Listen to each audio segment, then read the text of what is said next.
எனக்கு ஒரு நண்பர், அவர் ஒரு வழக்கறிஞர். ஒரு நாள் அவர்கிட்ட பேசிக்கிட்டு இருந்தேன். அப்போ கேட்டேன், ஏன் சார் நீங்கள்லாம் கோர்ட்டில் வாதாடுறப்போ கருப்பு நிற அங்கி அணியிறீங்களே, அதுக்கு என்ன காரணம்? சட்டத்துக்கும் கருப்பு கலருக்கும் என்ன சம்பந்தம் அப்படின்னு கேட்டேன். அது ஒரு சுவாரஸ்யமான கதைன்னார் அவர். சொல்லுங்களேன் அப்படின்னு அவர் சொன்னார். கிபி 1694 இங்கிலாந்து அரசி 2வது மேரிங்கிறவர் இறந்து போனார்.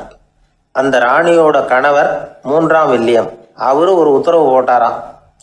அரசியோட மறைவுக்கு அனுதாபம் தெரிவிக்கிற வகையில் வழக்குரைஞர்கள் எல்லாரும் கருப்பு நிற அங்கி அணியணும் அப்படின்னு. அன்னைக்கு ஆரம்பித்த அந்த பழக்கம் அதுக்கப்புறம் மாறவே இல்லையாம், இன்னைக்கும் தொடருது.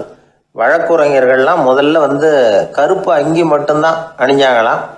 அதில் ஒரு சின்ன சங்கடம், ஏற்கனவே உடம்பு கருப்பாக இருக்கிறவங்க அதுக்கு மேலே கருப்பு ட்ரெஸ் வேற போட்டுக்கிட்டா முகம் பளிச்சுன்னு தெரியாது இல்லையா? அதனால் முகம் பளிச்சுன்னு தெரியறதுக்காக அவங்கெல்லாம் வெள்ளை நிற பட்டியை அணிய ஆரம்பித்தாங்களாம். இப்படி தான் இங்கிலாந்தில் அந்த பழக்கம் ஆரம்பமாயிருக்குது. அந்த சமயத்தில் இந்தியாவை ஆண்டது பிரிட்டிஷ்காரங்க தானே, அதனால் இங்கேயும் அந்த பழக்கம் அப்படி நடைமுறைக்கு வந்துட்டுது. அதே மாதிரி சர்ச்சிலின் மூதாதையரான மார்ல்பரோ பிரபுவின் ஞாபகார்த்தமாக நீதிபதிகள் இந்த வெள்ளை குள்ளாய் அணிகிற முறை பழக்கத்துக்கு வந்துதான். இதுதான் என்னுடைய நண்பர் சொன்ன தகவல். இங்கிலாந்தில் நீதிமன்றம்ங்கிறது ரொம்ப மதிப்புள்ளது. அந்த அளவுக்கு சட்டத்துக்கு அங்கே மரியாதை. அங்கே நடந்த ஒரு சுவாரஸ்யமான நிகழ்ச்சியை ஒரு சகோதரி எழுதி அனுப்பியிருந்தாங்க. அவங்க அப்பா நீதித்துறையை சேர்ந்தவரா, அவர் சொன்னதான் இது. அவங்க எழுதி அனுப்பியிருந்த விஷயம் என்னென்னா, அங்கே ஒரு கேஸில் ஒரு முக்கியமான தீர்ப்பு வழங்க வேண்டியிருக்குது. ஜட்ஜு, பாரட்லா படித்த பெரிய பெரிய வக்கீல்கள், ஜூரி எல்லாருமா கூடி அந்த கேஸை பற்றி விவாதிக்கணும். சுமாராக 40 பேர். இதுக்காக கோர்ட்டு ஹாலில் விசேஷ சேம்பரில் நுழையிறதுக்கு முன்னாடி அவங்களெலாம் தங்களுடைய கோட்டு தொப்பி எல்லாத்தையும் கழட்டி அங்கே நின்றுக்கிட்டு இருந்த ஒரு அட்டெண்டர்கிட்ட கொடுத்துட்டு உள்ளே போனாங்க. அந்த ஆள் படிக்காதவர். அவர் ஒவ்வொருத்தர் கொடுக்குறதையும் வாங்கி அங்கே அப்படியே ஒரு இடத்துல அடுக்கி வைக்கிறார். அப்படியே வாங்கி உள்ளே வச்சுக்கிட்டு இருக்கிறார் ஒவ்வொரு இடத்துல. அது அவரோட வேலை. உள்ளே போன ஜட்ஜி, வக்கீல், ஜூரி எல்லாரும் ரொம்ப நேரமாக அந்த கேஸை பற்றி விவாதிக்கிறாங்க. ஒரு நாள் பூரா ஆயிட்டுது. அவ்வளவு தீவிரமாக அக்கு வேறு ஆணி வேறையை பிச்சு உதறி இருக்கிறாங்க. ஒரு வழியாக 13 மணி நேரம் கழித்து வெளியில் வந்திருக்கிறாங்க. ஒவ்வொருத்தராக வர வர அந்த அட்டெண்டரும் அவங்கவுங்க கோட்டு தொப்பியை அவங்கக்கிட்ட எடுத்து ரொம்ப மரியாதையாக திருப்பி கொடுத்துக்கிட்டு இருக்கிறார். கடைசியாக ஜட்ஜ்மெண்ட்லாம் எழுதி முடிச்சுட்டு ரொம்ப திருப்தியோடவும் களைப்போடவும் வெளியில் வந்துக்கிட்டு இருக்கிறாராம். இந்த ஆள் அவருடைய மேல் கோட்டையும் தொப்பியையும் எடுத்து அவர்கிட்ட ரொம்ப மரியாதையோடு நீட்டினாராம். ஜட்ஜுக்கு ரொம்ப ஆச்சரியம். இந்த ஆள் எப்படி இவ்வளவு பேரோட கோட்டு தொப்பி எல்லாத்தையும் ஞாபகம் பேசாமல் திருப்பி கொடுக்குறார் அப்படிங்கிறது அவருக்கு ஆச்சரியம். அதனால் அவர் அந்த ஆளை பார்த்து கேட்டாராம், ஏப்பா இந்த கோட்டை கொடுக்குறியே, இது என்னோடது தானா, என்னோடது தான்னு உனக்கு எப்படி தெரியும் அப்படின்னாராம்.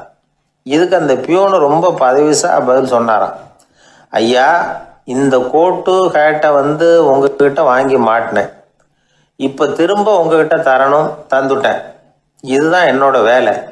மற்றபடி இது உங்களோடதா இல்லையா அப்படிங்கிறதெல்லாம் எனக்கு தெரியாதுங்க அப்படின்னாராம். ஒரு நண்பர்கிட்ட பேசிக்கிட்டு இருந்தேன். அவருடைய உறவினர் ஒருத்தர் ஒரு நேர்முக தேர்வுக்கு போயிருந்தாராம், இன்டர்வியூக்கு.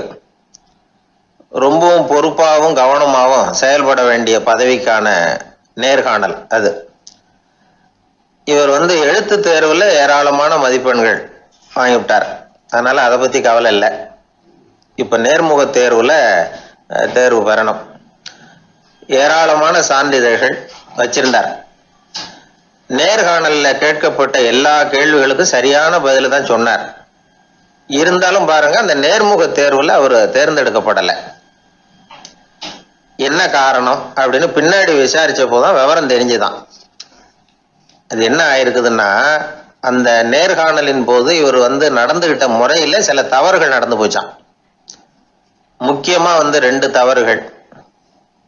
ஒண்ணு, அவங்க ஒரு கேள்வியை கேட்டு முடிக்கிறதுக்குள்ளேயே இவர் பதில் சொல்ல ஆரம்பிச்சுட்டாராம். 2வது என்னன்னா, இவர் நாற்காலியில தாராளமா இயல்பா சாஞ்சி உட்காராம நாற்காலி முனையில உட்கார்ந்துருந்தாராம். இந்த ரெண்டு விதமான செயல்பாடுகளும் இவர் அவசரப்படுறவர், பதற்றப்படுறவர் அப்படிங்கிறதுக்கான அடையாளங்கள். அதாவது கேள்வியை கேட்டு முடிக்கிறதுக்குள்ளேயே முந்திக்கிட்டு பதில் சொல்றது.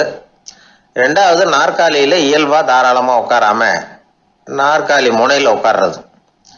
பார்க்க போற வேலைக்கு அவசரம், பதற்றம் இது ரெண்டும் இருக்கக்கூடாதான். அதனால மார்க் இருந்தும் சர்டிபிகேட் இருந்தும் அந்த வேலை வாய்ப்பு அவருக்கு கிடைக்கல.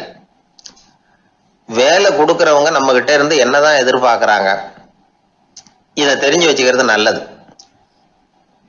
முதல்ல மற்றவர்களுடன் தொடர்பு கொள்ளும் திறமை, அதாவது எபிலிட்டி டு கம்யூனிகேட்.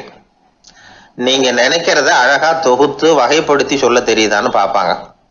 உங்க திட்டங்களை அடுத்தவங்க ஏற்றுக்கொள்ளக்கூடிய விதத்துல வெளிப்படுத்துறதுக்கு உங்களால முடியுதான்னு பார்ப்பாங்க. இதுக்கு என்ன செய்யறது? குழப்பம் இல்லாம சிந்திக்கணும், குழப்பம் இல்லாம பேசணும்.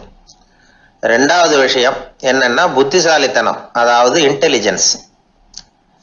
ஏத்துக்க போற வேலையை நல்ல விதமா செய்ய முடியுமா உங்களால, அதை எந்தெந்த வழியில செய்யலாம் அப்படிங்கிறத உங்களால தீர்மானிக்க முடியுமா, அந்த வேலைக்கான புது புது யோசனைகளை உங்களால சொல்ல முடியுமா அப்படின்னு பார்ப்பாங்க. இது இன்டெலிஜென்ஸ். மூணாவது தன்னம்பிக்கை, அதாவது செல்ஃப் கான்ஃபிடன்ஸ். உங்களுக்கு அது உண்டா அப்படிங்கிறத கவனிப்பாங்க. எந்த சூழ்நிலையையும் சமாளிக்கணும், எப்படிப்பட்ட மனிதர்களையும் சமாளிக்கிற தைரியம் வேணும், அடுத்தவங்களை நமக்கு சாதகமா திருப்பக்கூடிய தன்னம்பிக்கை வேணும். நாலாவது பொறுப்புகளை முன்வந்து ஏற்றுக்கொள்ளுதல், வில்லிங்னஸ் டு அக்செப்ட் ரெஸ்பான்சிபிலிட்டி. பொறுப்புகள்ல இருந்து நழுவி போக ஆசைப்படாம செஞ்சு முடிக்கணும். அஞ்சாவது முன் வருதல், இனிஷியேட்டிவ். வேலையோட முக்கியத்துவம் உணர்ந்து அதை ஏத்துக்கிட்டு தகுந்த நடவடிக்கைகளை தயங்காம எடுக்கிறதுக்கு முன் வரணும். ஆறாவது என்னன்னு கேட்டீங்கன்னா தலைமைத்துவம், லீடர்ஷிப்.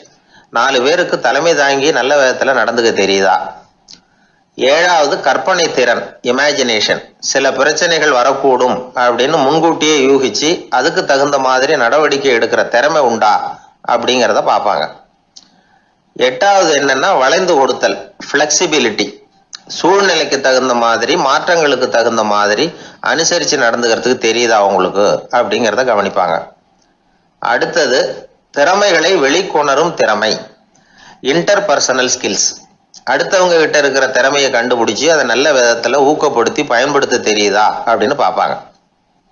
ஆறாவது சுய அறிவு, செல்ஃப் நாலேஜ். அடுத்தவங்க நம்மளை பத்தி என்ன நினைக்கிறாங்க அப்படிங்கறத நம்மால புரிஞ்சுக்க முடியுதாங்கிறது முக்கியம். அடுத்தது போட்டி மனப்பான்மை, காம்படிட்டிவ்னஸ். அடுத்தவங்களை ஒப்பிட்டு பார்த்து அதை விட ஒரு படி மேல வரணுங்கிற குணம் வேணும். இதுக்கு அடுத்தது என்னன்னா குறிக்கோளை வெல்லுதல், கோல் அச்சீவ்மெண்ட்.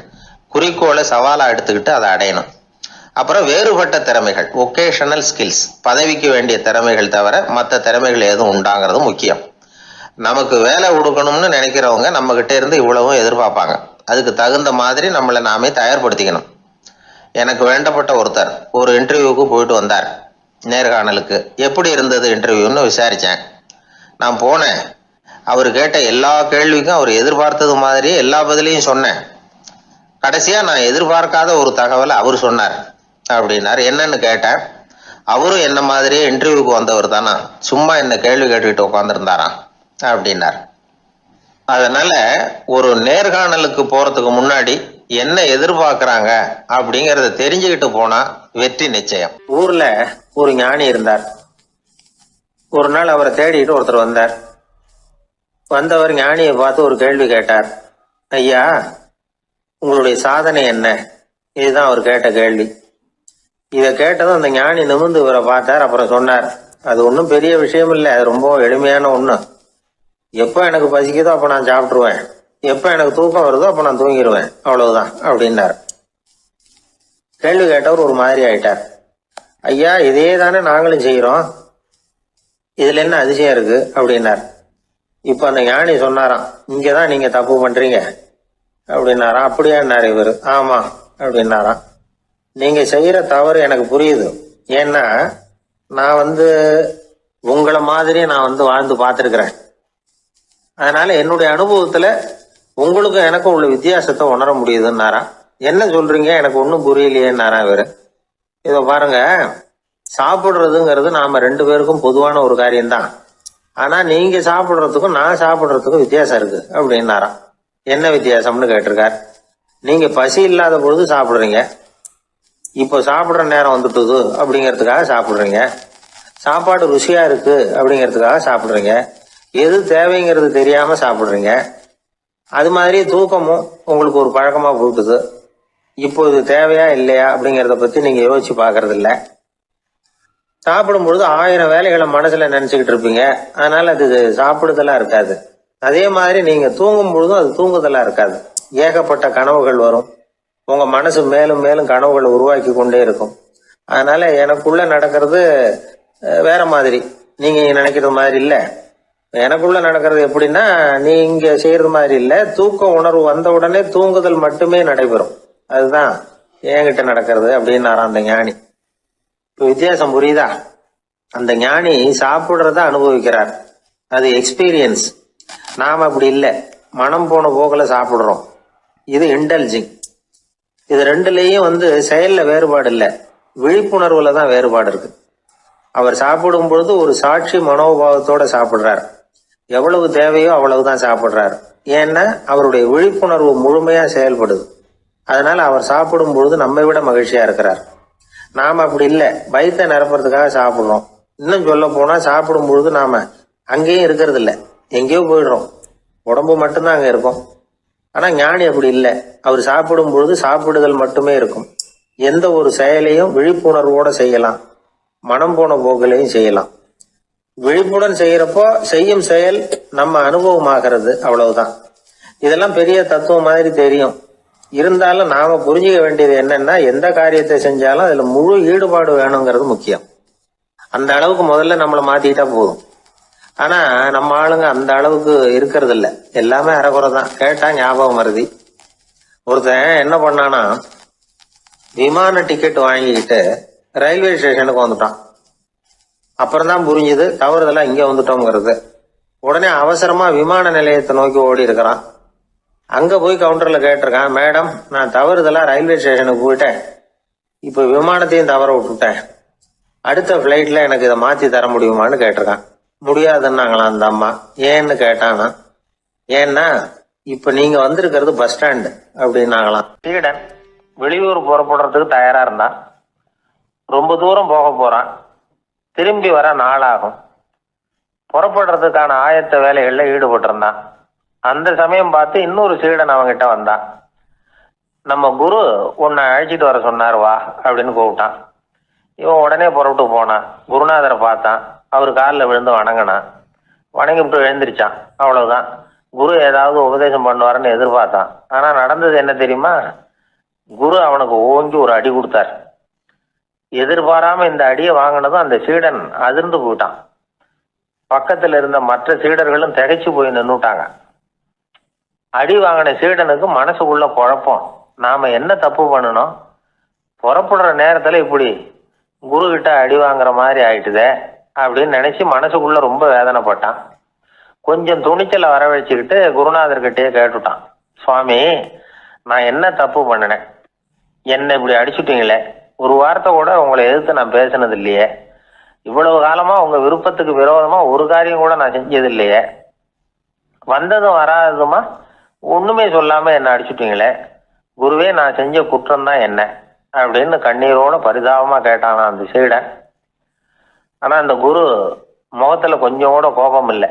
அவர் சிரிச்சுக்கிட்டே நின்றுகிட்டு இருந்தாராம். அதுக்கப்புறம் சொன்னாராம், என்னுடைய அருமை சீடனே, நீ ஒரு தவறும் பண்ணல, நான் உன்னை அடிச்சது நீ ஏதோ தப்பு பண்ணிவிட்டேங்கிறதுக்காக இல்ல, நீண்ட பயணம் போக போற, ஞாபகமா ஏதாவது கொடுத்து அனுப்ப வேணாமா, நீ ஞானம் பெற்ற பிறகுதான் திரும்பி வர போறேங்கிறது எனக்கு தெரியும், அதுக்கு பிறகு உன்னை அடிக்க முடியுமா, அதனால இப்ப கிடைச்சிருக்கிற இந்த வாய்ப்பை பயன்படுத்திக்கிட்டேன், அப்போதைக்கு இப்பவே அடிச்சுட்டேன், அவ்வளவுதான், வேற ஒண்ணும் இல்லை அப்படின்னாராம்.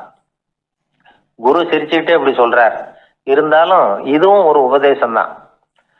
அதிர்ச்சிகளால விழிப்படைய வைக்கிறதும் ஒரு வழிதான். இது ஜென் வழி. பெரும்பாலும் அதிர்ச்சியின் மூலமாகவே ஞான தரிசனத்தை அருள்கிறவர்கள் தான் ஜென் குருமார்கள். நம்ம தியானம் தான் ஜென். இந்தியாவிலிருந்து இது சீனாவுக்கு போய் கொஞ்சம் பேர் மாறி வளம் பெற்று ஜப்பான்ல ஜென் ஆகி வளர்ந்துருக்குது, அவ்வளவுதான். ஜென்கிறது தியானம். எதை நினைச்சும் தியானிக்கிறது இல்லை, எல்லாத்துலயும் தியானம் இருக்கிறதா சொல்லுது சென். பேசுறது, இருக்கிறது, நடக்கிறது, சாப்பிடுறது, சிரிக்கிறது, தூங்குறது, தொழில் செய்யறது அல்லது சும்மா இருக்கிறது எல்லாமே தியானம் தான். சென்கிறது ஒரு சுய தரிசனம், தன்னைத்தானே அடையாளம் கண்டுகொள்ளுகிறது தான் அது. இல்லாத எதையும் தேடி கண்டுபிடிக்கிறது இல்லை.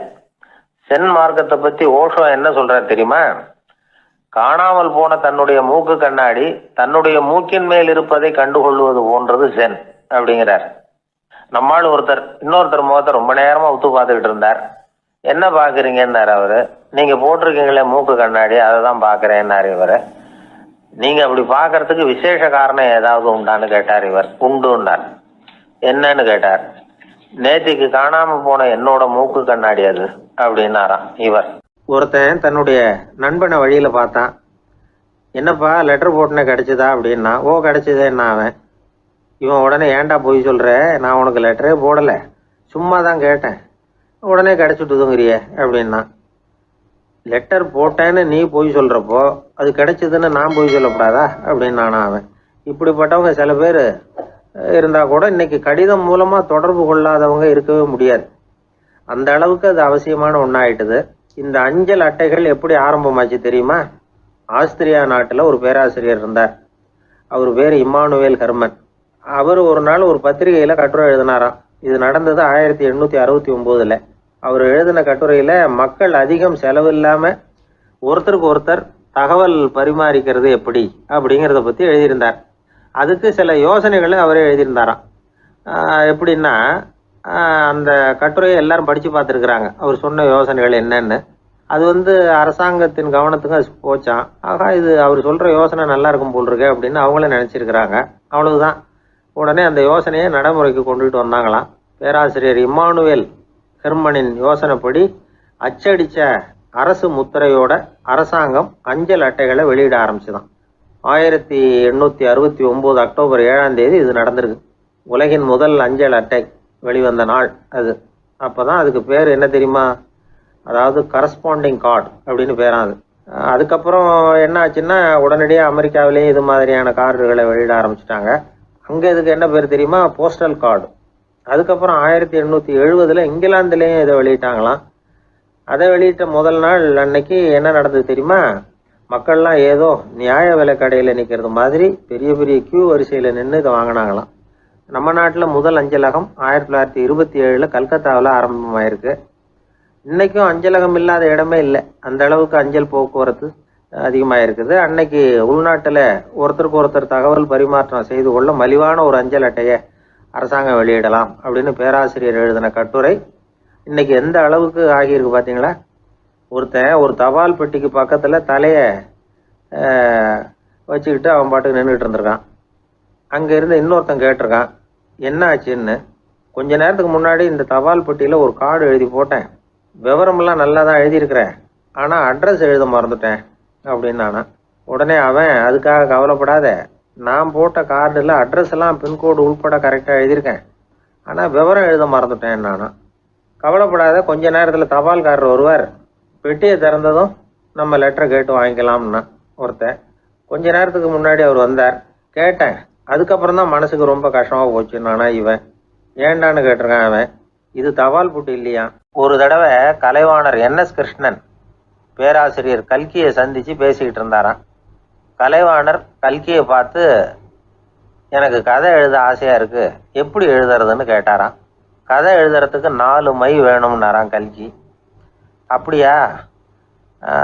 அப்படின்னா என்னென்ன கலர் மை அப்படின்னு கேட்டிருக்காரு கலைவாணர் சிரிச்சுக்கிட்டே. நான் சொன்னது கலர் மை இல்லை, அது வேற மை.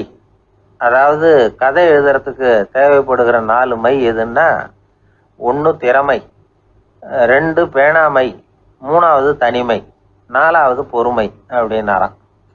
உடனே கலைவாணர், உங்க யோசனை அருமை அப்படின்னாராம். அதுதான் கலைவாணர். பொதுவாக எழுத்தாளர்கள் எழுதுகிற மாதிரி நடந்துக்கிறது இல்லை. ஆனால் கலைவாணர் என்ன சொல்லுவாரோ அதே மாதிரி நடந்துக்குவார். எல்லாருக்கும் எல்லாம் கிடைக்கணுங்கிற கருத்தை சினிமா படங்களில் வலியுறுத்துவார். அதே மாதிரி நடைமுறை வாழ்க்கையிலேயே எல்லாருக்கும் எல்லாமும் கொடுப்பார். பணம், பதவி, புகழ் இப்படி எதுவுமே இல்லாத ஒரு சாதாரண மனுஷனாக இருந்தால் கூட இவர் மனுஷனுக்கு கொடுக்குற மரியாதையில் கொஞ்சமும் குறைச்சல் இருக்காது. இந்த குணம் சாதாரணமாக எல்லாருக்கும் இருக்கிறது இல்லை. அவர் சினிமா தியேட்டருக்கு போய் சினிமா பார்க்கறது வழக்கம். அவர் வந்திருக்கிறாருங்கிறது தெரிஞ்சா போதும், வெளியில பிச்சைக்காரங்க வந்து கூடிடுவாங்க. இது அவருக்கு தெரியும். வெளியில நம்மளை நம்பி ஒரு கூட்டம் காத்துக்கிட்டு இருக்குமேன்னு நினைப்பார். உடனே ஒரு 100 ரூபா நோட்டை கொடுத்து சில்லறையா மாத்திட்டு வர சொல்லுவார். படம் முடிஞ்சு வெளியில வர்றப்போ சில்லறையோட வருவார். எல்லாருக்கிட்டையும் கொடுத்துருவார். ஏன்னா எல்லாரும் தேடிட்டு வருவாங்க அவரை. என்ன எல்லாரும் சௌக்கியமா இருக்கிறீங்களா அப்படின்னு பிரியமா விசாரிப்பார். ஏதோ ரொம்ப நெருங்கின சொந்தக்காரங்களை விசாரிக்கிறது மாதிரி விசாரிப்பாரு. தன்கிட்ட இருக்கிற சில்லறையை எல்லாருக்கும் சமமாக பிரித்து கொடுத்துட்டு தான் அங்கேருந்து புறப்படுவார். ஒரு நாள் அது மாதிரி புறப்படுற சமயத்தில் ஒரு சின்ன பையனுக்கு சில்லறை எதுவும் கிடைக்கல கொடுக்கறதுக்கு. இது கலைவாணருக்கு தெரியாது. காரில் ஏறி புறப்பட்டு போயிட்டார். அந்த பையன் காரை பிடிச்சிக்கிட்டு பின்னாடியே ஓடிச்சாந்துருக்கிறான். ஐயா, நீங்களே இல்லைன்னு சொன்னால் நான் என்ன பண்ணுறது? இன்னைக்கு பட்னி தான், அம்மாவுக்கு வேற உடம்பு சரியில்லை அப்படின்னு கத்திக்கிட்டே ஓடியாந்தானா. கலைவாணர் கவனிச்சுட்டார். உடனே காரை நிறுத்த சொன்னார். இறங்கினார். அந்த சின்ன பையனை கட்டி பிடிச்சிக்கிட்டு என்னை மன்னிச்சுக்கப்பா, நான் கவனிக்காமல் வந்துட்டேன் அப்படின்னு சொல்லி அழ ஆரம்பிச்சிட்டாராம். இன்னொரு தடவை இதே மாதிரி ஒரு தியேட்டர்லேருந்து வெளியில் வந்திருக்கிறார். ஒரு ஆள் அவர்கிட்ட வந்து நின்றுருக்கார். அவர் கொடுக்கறதுக்கு இவர்கிட்ட பணம் இல்லை. பணம் இல்லையாப்பா அப்படின்னாராம். உங்ககிட்டே இல்லையா அப்படின்னாராம் அவர். கலைவாணருக்கு மனசு ரொம்ப சங்கடமாக போச்சு. உடனே புறப்பட்டு வீட்டுக்கு போனார். அங்கே இங்கே தேடி பார்த்து அங்கே இருந்த கொஞ்சம் நெஞ்ச சில்லறையை எடுத்தார். காரு டிரைவரை கூப்பிட்டார். தியேட்டர் வாசல்ல நின்றுக்கிட்டு இருந்த ஆசாமியோட அங்க அடையாளங்களை சொன்னார். காரை எடுத்துகிட்டு போய் அந்த ஆளை கண்டுபிடிச்சி இந்த காசை கொடுத்துட்டு வா அப்படின்னு அனுப்பி வச்சாராம். பிச்சை போடுறதுக்காக காரை அனுப்புனதாக வேற யாரை பற்றியாவது நீங்கள் கேள்விப்பட்டிருக்கிறீங்களா? அவர் ஒரு வித்தியாசமான மனிதர், வித்தியாசமான கலைஞர். கலைவாணரோட சகோதரர் கல்யாணம் நடந்தது. அதில் தியாகராஜ பாகவதர் கச்சேரி முடிஞ்ச உடனே அதில் சம்பந்தப்பட்ட கலைஞர்களுக்கெல்லாம் கலைவாணர் பரிசுகள் கொடுக்குறார். அந்த கச்சேரியில் கடம் வாசித்தவருக்கு மட்டும் மற்ற எல்லாருக்கும் கொடுத்ததை விட பெருசாக ஒரு வெள்ளி கோப்பையை பரிசாக கொடுத்தாராம். மற்றவங்களுக்கெல்லாம் சின்னதாக கொடுத்துட்டு கட வித்துவானுக்கு மட்டும் பெருசாக பரிசு கொடுக்குறீங்களே ஏன்னு கேட்டிருக்கிறாங்க. அதுக்கு கலைவாணர் விளக்கம் கொடுத்தாராம். இப்பெல்லாம் ரயிலில் கூட்டம் அதிகங்கிறது உங்களுக்கு எல்லாருக்கும் தெரியும். இந்த வித்வான் இவ்வளவு பெரிய மண்பானையை ரயிலில் ரொம்ப பத்திரமா உடையாம ரொம்ப தூரத்திலேருந்து கொண்டு வந்திருக்கிறாரே, அது என்ன சாமானியமான காரியமா? அவரோட அந்த சாமர்த்தியத்தை பாராட்டுறதுக்காக தான் அவருக்கு இவ்வளவு பெரிய பரிசு அப்படின்னாராம். அறிவில் சிறந்தவர்கள் ஆண்களா பெண்களா? என்னுடைய நண்பர் ஒருத்தரை பார்த்து நான் கேட்ட கேள்வி இது. அவர் மெதுவாக தன்னுடைய தலையை சொரிஞ்சுக்கிட்டே சொன்ன பதில், அதில் என்ன சார் சந்தேகம், அவங்க தான் அப்படின்னார். அனுபவ அடிப்படையில் அவர் இப்படி சொல்கிறார். அறிவியல் அடிப்படையில் பார்க்குறவங்களும் இப்படி தான் சொல்கிறாங்க. இயற்கையின் நோக்கம் இனப்பெருக்கம். இதில் பெண்களின் பங்கு அதிகம். அதனால் இயற்கையே பெண்களுக்கு பல சலுகைகளை கொடுத்துருக்குது, சக்தியை கொடுத்துருக்குது. இப்போ வெளிநாடுகளில் இதை பற்றியெல்லாம் நிறைய ஆராய்ச்சி பண்ணி பார்த்துருக்குறாங்க. புள்ளி விவரங்கள்லாம் வெளியிட்டிருக்கிறாங்க. ஆண் குழந்தைகளை விட பெண் குழந்தைகள் முன்னாடியே பேச ஆரம்பிச்சுடுறாங்களாம். அது மட்டும் இல்லை, அதிக எண்ணிக்கையில் வார்த்தைகளை கற்றுக்கிறாங்களாம். அப்புறம் பலவிதமான வாக்கிய அமைப்புகளை அமைச்சு பேசுறதுலேயும் பெண் குழந்தைகள் முன்னாடியே ஆரம்பிச்சுடுறாங்களாம். இதெல்லாம் சீக்கிரமாக செய்கிறது பெண் குழந்தைகள் தான். சம வயது உள்ள ஆண் குழந்தைகள், பெண் குழந்தைகள், இவங்களை வச்சு சோதனைகள் பண்ணி பார்த்துருக்குறாங்க. அதாவது ஒரே வயசுள்ள ஆண் குழந்தை, பெண் குழந்தை இதெல்லாம் வச்சு அவங்கக்கிட்ட ஒரே கேள்வியை பல விதமாக கேட்குறது, ஒரே செய்தியை வேறு வேறு கோணங்கள்லேருந்து விளக்கிறது, தவறு இல்லாமல் பேசுறது, வேகமாக படிக்கிறது, எழுதுறது, புரிஞ்சுக்கிறது, இப்படி இதை பற்றிலாம் எத்தனையோ சோதனைகள்லாம் செஞ்சு பார்த்துருக்குறாங்க. அப்படி பார்த்ததில் என்ன தெரிஞ்சதுன்னா, அதில் எல்லாம் ஆண் குழந்தைகளை விட பெண் குழந்தைகள் 1.5 மடங்கு அதிக திறமை உள்ளவங்களாக இருக்கிறாங்களாம். இன்னொரு மொழியை கற்றுக்கிறது, பேசுறது, எழுதுறது, இது கூட பெண்களுக்கு சுலபமாக வருதான். 2 மொழிகளை மாற்றி மாற்றி பேசுறது, மொழிபெயர்க்கிறது, இப்படிலாம் கூட சோதனை பண்ணி பார்த்துருக்குறாங்க. இதுலேயும் பெண்களுக்கு தான் அதிக திறன். சரி, இதை விடுங்க. புள்ளி வச்சு கோலம் போடுறது, அதிலிருந்து இந்த கை கடிகாரங்களில், கம்ப்யூட்டர்களில் நுண்ணிய பாகங்களை பொருத்துறது, இது வரைக்கும் பெண்கள் தான் திறமையாக செயல்படுறாங்க அப்படிங்கிறது அந்த சோதனை முடிவு. இந்த நுட்பம், துல்லியம், விரைவு, சிறு கை இயக்கங்களோடு செய்ய வேண்டிய மென்மையான பணிகள், இதுக்கெல்லாம் தேவை கவன குவியம், பொறுமை. இதெல்லாம் பெண்கள்கிட்ட தான் இருக்குதான். அமெரிக்காவில் இன்னொரு சோதனை கூட செஞ்சு பார்த்துருக்குறாங்க. பெண்களின் மூக்கு மோப்ப உணர்வு இதெல்லாம் எப்படின்னு பார்த்துருக்குறாங்க. பெண்கள் அதிக எண்ணிக்கையில் வாசனைகளை பிரித்து கண்டுபிடிச்சி விடுறாங்களாம். ஆண்களால் அந்த அளவுக்கு முடியலையாம். சரி, காது எப்படின்னா செவிப்புலன் உணர்வும் பெண்களுக்கு தான் அதிகமாக. ஒரு கும்பல், அதில் பலவிதமான சத்தம், அதுக்கு இடையில இந்த குரலோட தொனி, ஏற்ற இறக்கம், இதை வச்சே பேசுகிற ஆளை கண்டுபிடிச்சிடுறாங்களாம். ஒரு கூட்டத்தில் தன்னுடைய வீட்டுக்காரர் எங்கே இருக்கார், பிள்ளைகள் எங்கே இருக்காங்க அப்படிங்கிறதெல்லாம் பெண்கள் சீக்கிரமாக கண்டுபிடிச்சி விடுறாங்களாம்.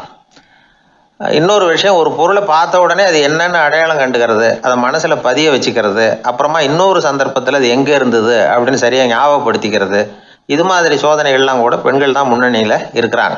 ஒரு சராசரி சூழ்நிலையில் ஆண்களை விட அதிகமான எண்ணிக்கையில் புன்னகை புரியறது, சிரிக்கிறது பெண்கள் தானா. அதிகமாக தோழமை உணர்வோடு பேசுறது அவங்க தானா. 2 பெண்கள் பேசிகிட்டு இருக்கிறதையும் பாருங்கள், அதே மாதிரி 2 ஆண்கள் பேசிகிட்டு இருக்கிறதையும் பாருங்கள். ஆண்கள் ஒரு அடி தள்ளியே நின்று பேசிகிட்டு இருப்பாங்க. மருத்துவர்களை எடுத்துக்கொள்ளுங்கள், அதாவது சிரிச்ச முகத்தோட நோயாளிகள்கிட்ட பரிவோடு பேசுறதுல பெண் டாக்டர்கள் தான் அதிகம். இதுவரை சொல்லப்பட்டது எல்லாமே அறிவியல் பூர்வமான செய்திகள். அதனால் இளம் பெண்கள் வாழ்க்கையில் சோர்வடைய தேவையில்லை. இயற்கையே நமக்கு சாதகமாக இருக்குது, எல்லாம் முடியும் நம்மால் அப்படிங்கிறத அவங்க புரிஞ்சுக்கணும். ஒரு பையன் தன்னுடைய அப்பா அம்மா திருமண ஆல்பத்தை புரட்டிக்கிட்டே இருந்தான். அப்புறம் அம்மாகிட்ட கேட்டான், அம்மா இது யார் சின்ன வயசில் எடுத்ததா, இது என்னன்னு தெரியலையே, இந்த படத்தில் அழகாக மீசை வச்சுக்கிட்டு சிரிச்சுக்கிட்டு நிற்கிறது யார் அப்படின்னு கேட்டான். அதுதான்டா அவங்க அப்பான்னாங்க அந்த அம்மா. அப்படின்னா இப்போ நம்ம வீட்டில் நரைச்ச தலையோடு அழுது வடிஞ்சிக்கிட்டு இருக்காரு ஒருத்தர், அவர் யாருன்னு கேட்டானா. இது பையனுடைய புத்திசாலித்தனம். பெண் பிள்ளைகள் அப்படி கேட்கறதில்ல. அதனால் இந்த கதையெல்லாம் எதுக்காக அப்படின்னா, இளம் பெண்கள் வாழ்க்கையில் சோர்வு அடைஞ்சு போயிடக்கூடாது. அதனால் பெண்கள் எல்லாம் முடியும் நம்மாலும் அப்படிங்கிறத நினச்சி செயல்பட்டாங்கன்னா வாழ்க்கையில் வெற்றி நிச்சயம். ஒருத்தங்க கூட நாம் சண்டை போடுறோம், அதில் நாமளே ஜெயிச்சு விட்றதா வச்சுக்குவோம். நம்ம மனசுக்கு சந்தோஷமாக தான் இருக்கும், இருந்தாலும் உள் மனசில் ஒரு பயமும் உண்டாகலாம். தோற்று போனவன் சும்மா இருப்பானா? அவன் மறுபடியும் எப்போ சந்தர்ப்பம் வரும்னு எதிர்பார்த்துக்கிட்டு தானே இருப்பான். அதனால வெற்றியின் ஒரு பக்கம் சந்தோஷமா இருந்தாலும் இன்னொரு பக்கம் பயமா தான் இருக்கும். ஒரு மன்னன் இருந்தான், நிறைய பேரோட அவன் சண்டை போட்டான், ஜெயிச்சான், பல நாடுகளை வென்றான். அதனாலேயே அவன் மனசுக்குள்ள ஒரு பயம் உண்டாயிட்டுது. பகை மன்னர்கள் எல்லாம் படையெடுத்துக்கிட்டு வந்துட்டா என்ன பண்றது அப்படிங்கிற பயம். எல்லாரும் இப்ப இருக்கிற இந்த மாளிகையை கைப்பற்றிக்கிட்டா என்ன பண்றது அப்படின்னு யோசனை பண்ணா நடுங்க ஆரம்பிச்சிட்டான். ஏன் ஒரு மாதிரியா இருக்கிறீங்க அப்படின்னு கேட்டார் அமைச்சர். இவன் விவரத்தை சொன்னான். 2 பேருமா சேர்ந்து ஒரு திட்டம் போட்டாங்க. அதன் பிரகாரம் ஒரு பெரிய மாளிகை ஒண்ண புதுசா கட்டினாங்க. அதுக்கு ஜன்னல்லாம் எதுவும் கிடையாது. உள்ள போறதுக்கு வெளியில வர்றதுக்கு ஒரே ஒரு கதவு மட்டும்தான் உண்டு. அதை தவிர அந்த மாளிகைக்கு வேற எந்த வழியும் கிடையாது. ஒரு சின்ன துவாரம் தெரிஞ்சா கூட அதையும் சுத்தமா அடைச்சுட்டாங்க. ஒரே ஒரு கதவு வச்சானே, அந்த வழியை பாதுகாக்கிறதுக்கும் ஏராளமான வீரர்களை காவலுக்கு நிறுத்தி வச்சிருக்கிறாங்க. இவ்வளவும் பண்ணி முடிச்சதுக்கு அப்புறம் தான் அந்த மன்னனுக்கு மனசு திருப்தியா இருந்துதான். ஒரு நாள் அந்த ராஜாவும் அமைச்சரும் அந்த ஒரு கதவு வழியா வெளியில வந்திருக்கிறாங்க மெதுவா. என்ன அமைச்சரே, எப்படி நம்ம ஏற்பாடு அப்படின்னு அட்டகாசமா சிரிச்சுக்கிட்டே கேட்டானா ராஜா. அபாரம்னார் அமைச்சர். அவர் வேற என்ன சொல்லுவார்? இவங்க 2 பேரும் இப்படி பேசிக்கிட்டதை அங்க வீதி ஓரமா உட்கார்ந்து இருந்த ஒரு பெரியவர் கேட்டுவிட்டு அவரு சிரிச்சாராம். அவரு சிரிக்கிறத பார்த்தும் மன்னனுக்கு கோவம் வந்துட்டுது. அதை பார்த்ததும் ஏன்பா சிரிக்கிறேன்னு கேட்டிருக்கார். அதுக்கு அந்த பெரியவர் சொன்னாராம், ரொம்பவும் புத்திசாலித்தனமா தான் இந்த மாளிகையை கட்டி இருக்கிறீங்க, ரொம்ப பாதுகாப்பா தான் இருக்குது, இருந்தாலும் ஒரு குறை தெரியுதுன்னார். என்னன்னு கேட்டார் அவரு. வேற வழியே வைக்காம மாளிகை கட்டின நீங்க என்னத்துக்காக ஒரே ஒரு வழி மட்டும் வச்சிருக்கிறீங்க? அந்த வழியா எதிரிகள் நுழைஞ்சுட்டா என்ன பண்ணுவீங்க அப்படின்னார். என்ன பண்றதுன்னார் அவரு. அதையும் ஒரு கருங்கல் சுவர் எழுப்பி சுத்தமா அடைச்சு விடுங்க, அதுதான் நல்லது. அதுக்கப்புறம் எதிரிகள் பயம் கொஞ்சம் கூட இல்லாம நீங்க உள்ள உட்காந்துக்கலாம், அதுதான் ரொம்ப பத்திரம் அப்படின்னார். மன்னன் யோசனை பண்ணி பார்த்தான். பளிச்சுன்னு ஒரு யோசனை தோணுச்சு. அது சரி, நீங்க சொல்றது மாதிரி அந்த ஒரு வழியையும் அடைச்சுட்டா இந்த மாளிகைங்கிறது ஒரு கல்லறை மாதிரி ஆயிடுமே அப்படின்னாராம். இப்ப மட்டும் இது எப்படி இருக்குதுன்னு நினைக்கிறீங்க? கல்லறை மாதிரி தானே இருக்குது அப்படின்னார் பெரியவர். எதிரி உங்களை சாகடிக்கலைன்னாலும் நீங்களா ஒரு நாள் சாகத்தானே போறீங்க அப்படின்னார். அதுக்கப்புறம் கொஞ்சம் விளக்கமும் கொடுத்தார். உங்க மாளிகையில எவ்வளவு ஜன்னல்களும் கதவுகளும் இருக்குதோ அந்த அளவுக்கு வெளி உலகத்தோட உங்களுக்கு தொடர்பு இருக்கு, அந்த அளவுக்கு உங்க வாழ்க்கையில ஒரு இயக்கம் இருக்குது. கதவுகளை மூட மூட வாழ்க்கையும் வந்து அடப்பட்டு போடும். நான் கூட ஒரு காலத்துல மாளிகையில தான் இருந்தேன். அதோட சுவர்கள் வந்து இருந்ததுல அதை எவ்வளவுதான் தள்ளி தள்ளி போட்டாலும் என்னுடைய வாழ்க்கைக்கு அதெல்லாம் வந்து ஒரு எல்லை கோடுகள் மாதிரி தெரிஞ்சுது. அதை உணர்ந்தேன். வாழ்வுக்கு வந்து எல்லையே இருக்கக்கூடாதுன்னு நினைச்சேன்.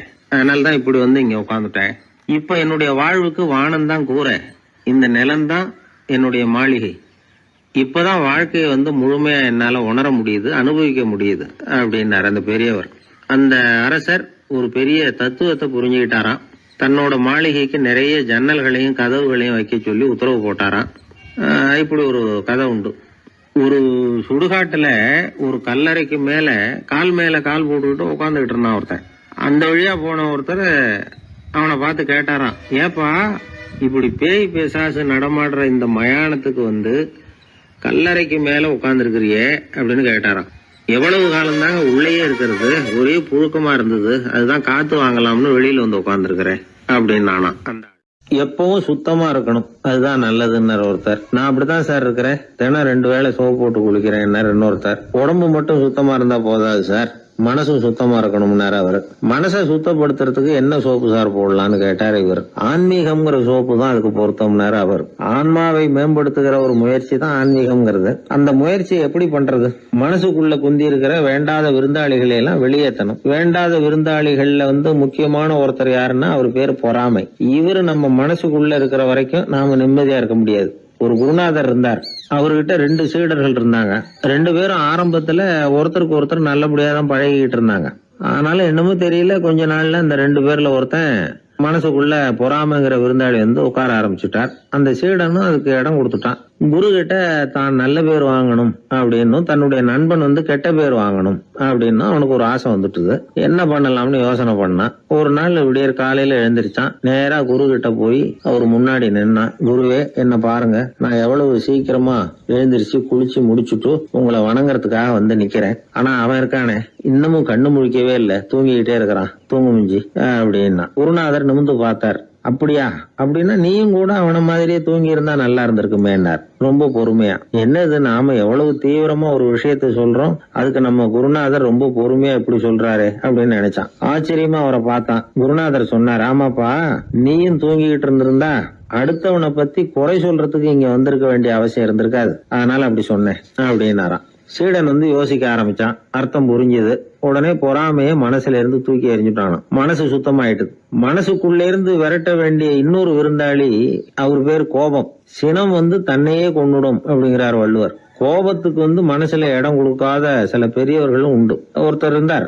அவர் வந்து ஒரு சமயம் வந்து கோதாவரி நதியில போய் குளிச்சுட்டு திரும்பி வந்துட்டு இருக்கிறார் ஒரு பெரியவர். வர்ற வழியில ஒரு மரத்து மேல உட்கார்ந்திருந்த ஒருத்தன் அவர் மேல துப்பி போடுறான். இவர் உடனே திரும்பி போய் மறுபடியும் குளிச்சுட்டு வர்றாரு. அப்பவும் துப்புறான். அவர் கோவப்படல, பேசாம மறுபடியும் திரும்பி போய் குளிச்சுட்டு வர்றாரு. இப்படி பல தடவை நடந்துகிட்டே இருக்குது. ஒரு கட்டத்துல இந்த ஆளு தோத்து போய் அவர் காலிலேயே வந்து விழுறான். ஆச்சரியப்பட்டு கேக்குறான், அது எப்படிங்க நீங்க கோவப்படாம இருக்கிறீங்களே, அது எப்படி அப்படின்னா.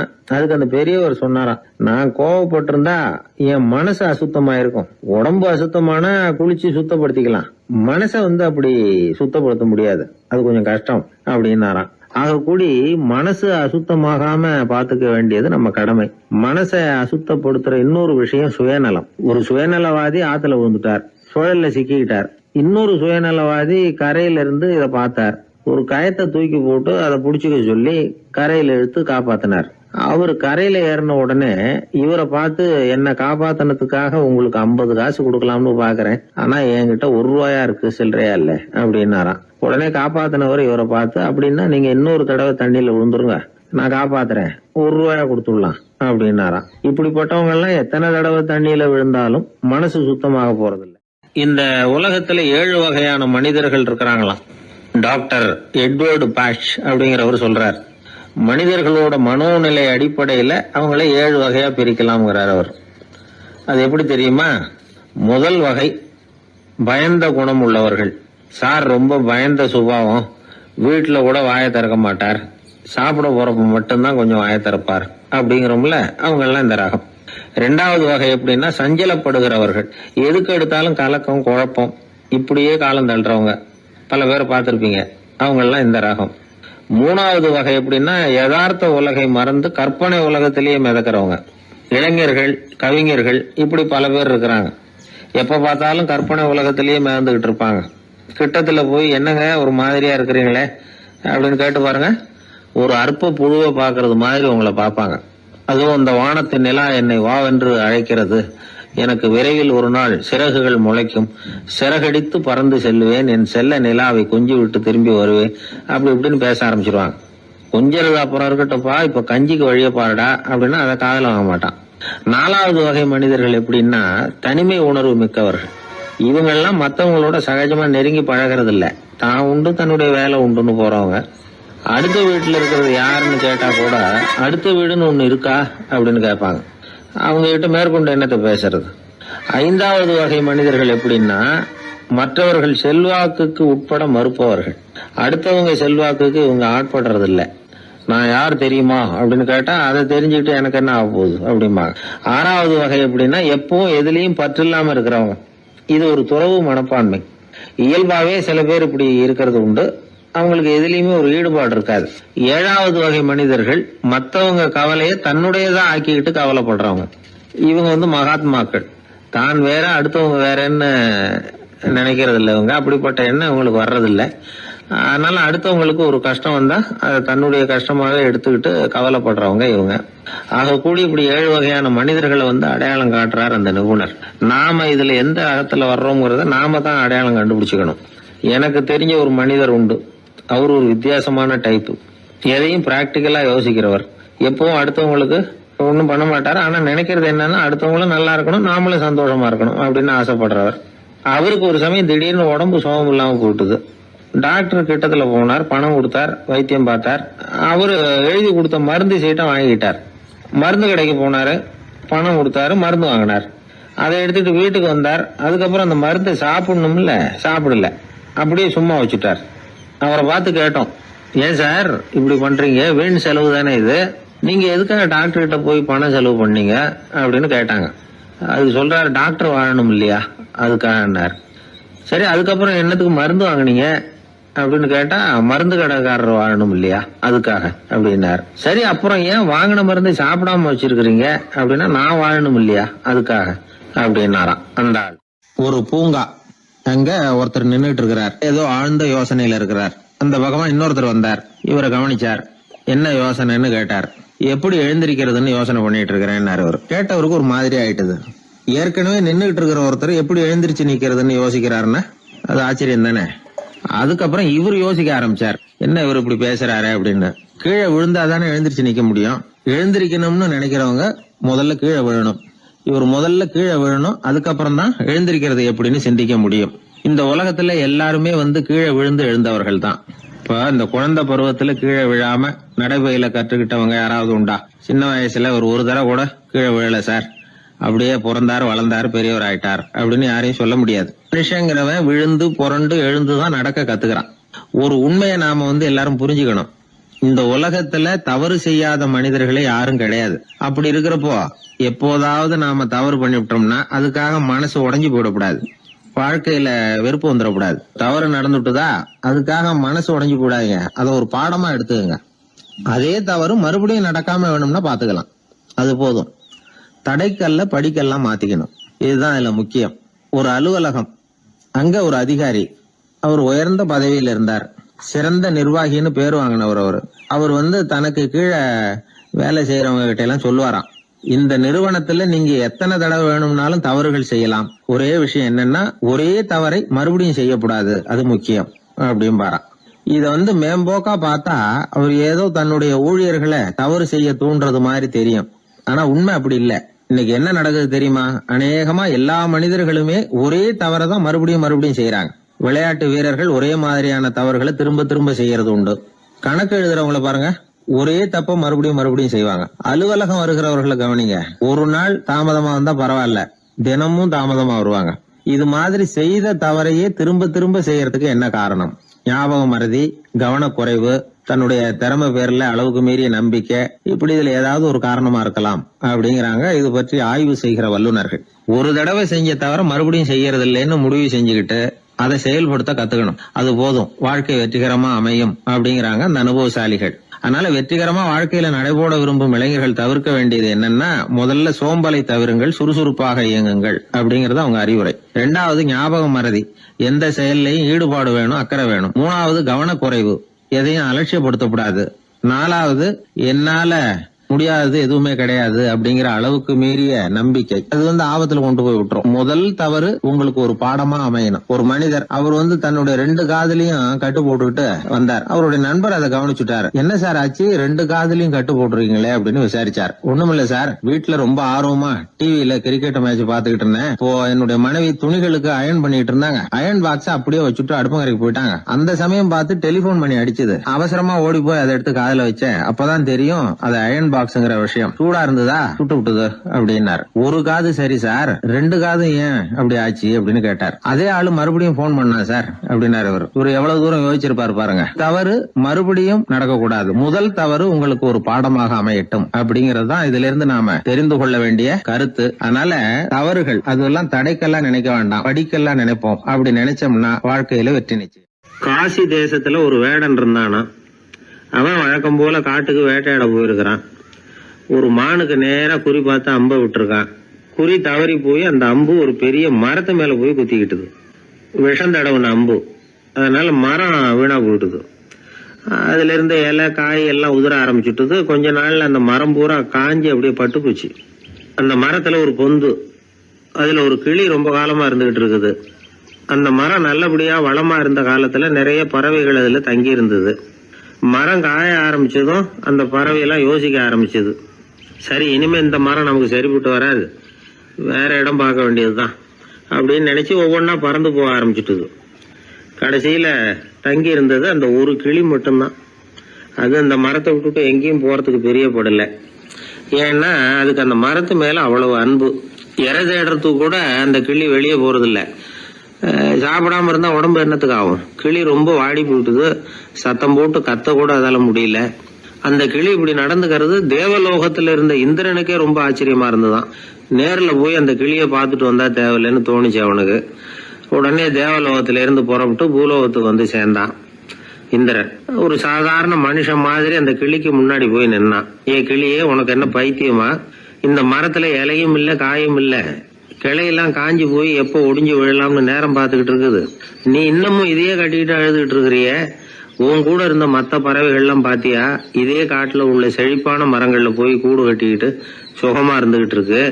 நீ மட்டும் ஏன் இப்படி கஷ்டப்படணும் அப்படின்னு கேட்டான் இந்திரன். கிளியை சும்மா சோதிக்கிறதுக்காக தான் அப்படி கேட்டிருக்கான். அந்த கிளிக்கு தவ வலிமை அதிகம். அதனால வந்திருக்கிறது இந்திரன் தாங்கிறது அதுக்கு புரிஞ்சு போச்சு. தேவேந்திரா, நான் இந்த மரத்துலதான் பிறந்தேன் வளர்ந்தேன். சின்ன வயசுல இருந்து என்னை வளர்த்து காப்பாத்தி ஆளாக்குனது இந்த மரம் தான். எனக்கு பசி எடுத்தப்போ பழம் கொடுத்தது இந்த மரம் தான். எனக்கு ஆபத்து வந்தப்போ அடைக்கலம் கொடுத்தது இந்த மரம் தான். இப்ப இந்த மரம் கஷ்ட திசையில இருக்குது. இந்த நேரத்துல நான் மட்டும் நல்லா இருந்தா போதும்னு நினைக்கலாமா? அது சுயநலம் இல்லையா? இப்படி இது துன்பப்படுற காலத்துல நானும் இது கூட இருந்து துன்பத்தை சகிச்சுக்கிறது தான் நியாயம். உதவி செஞ்சவங்களை உதறி தள்ளுறது நல்லது இல்லைங்கிறது உங்களுக்கே தெரியும். என்னோட நல்ல விரதத்தை குலைக்கிறது மாதிரி அல்லவா இருக்குது நீங்க சொல்றது. தேவர்களுக்கு ஏற்படுற சந்தேகங்களையே தீர்த்து வைக்கக்கூடிய நிலைமையில இருக்கிற நீங்க எனக்கு இப்படி உபதேசம் பண்ணலாமா அப்படின்னு கேட்டுதான் கிளி.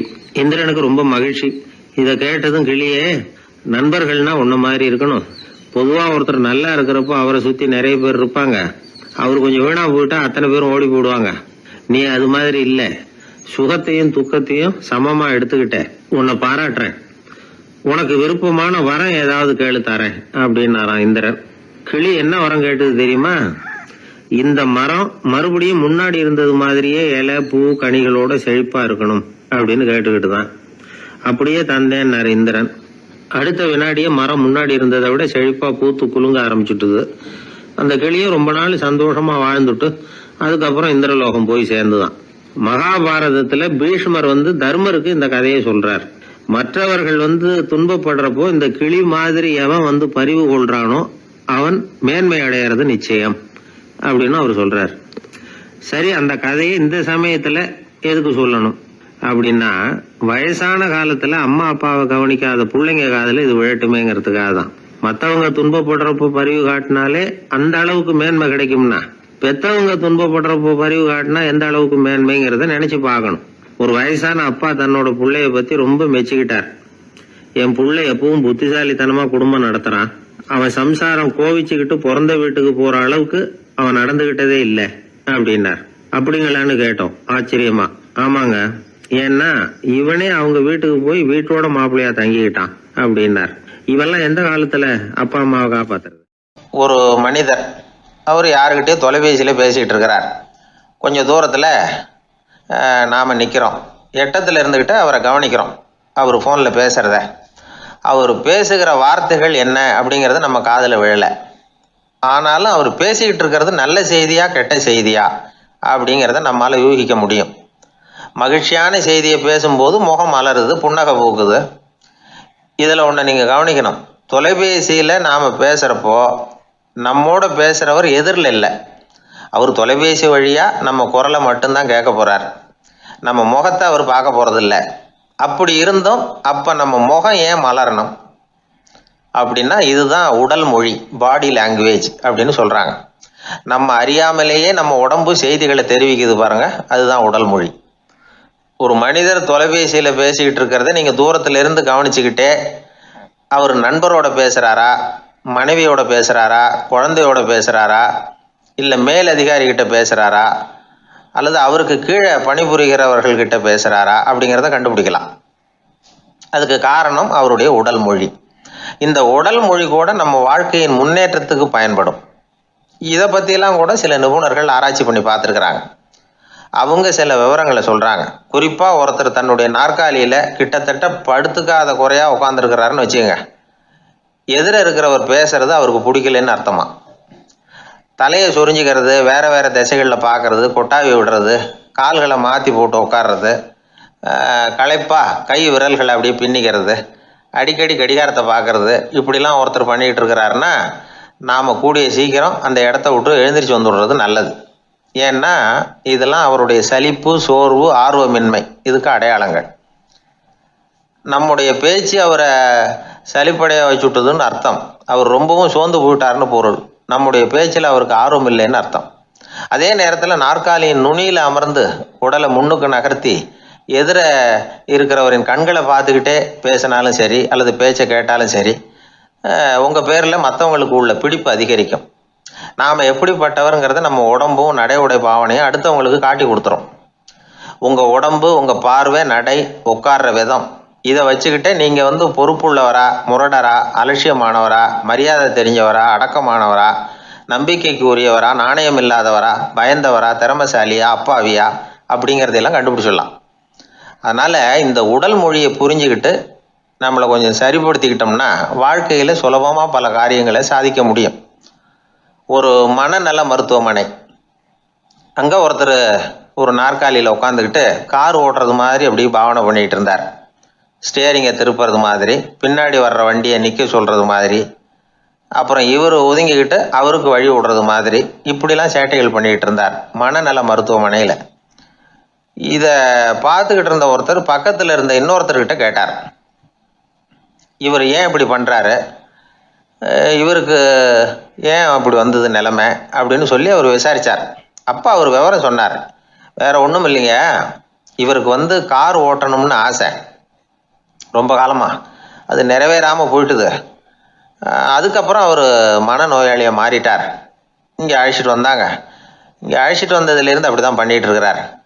அப்போ கார் ஓட்டுறது மாதிரிலாம் பாவனை பண்ணிகிட்டு இருப்பார், திருப்புறது மாதிரி பண்ணுவார், பின்னாடி வர்றவங்களுக்கு இடம் விடுவார், இப்படிலாம் செய்கிறார் அப்படின்னு விவரம் சொன்னாங்க.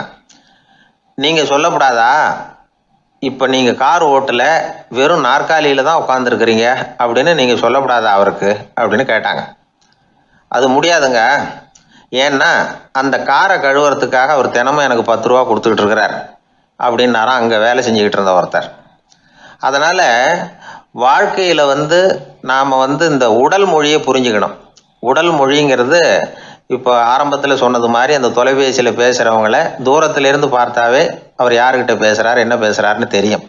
நம்ம முகத்தை நல்லா வச்சுக்கணும். உடல் மொழியை நம்ம புரிஞ்சுக்கிட்டு பயன்படுத்த ஆரம்பித்தோம்னா எந்த முயற்சி பண்ணினாலும் அதில் வெற்றி நிச்சயம். ஊரில் ஒரு சிற்பி இருந்தார்.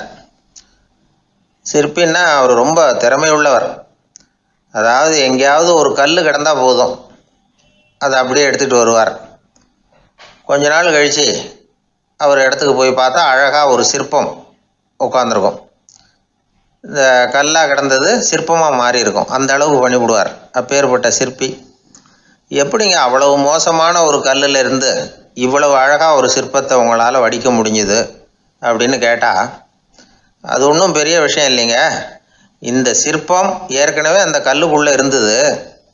இதை சுற்றி இருக்கிற வேண்டாத பகுதிகளெல்லாம் உளியால் கொத்தி எடுத்துவிட்டேன், அவ்வளவுதான் என் வேலை.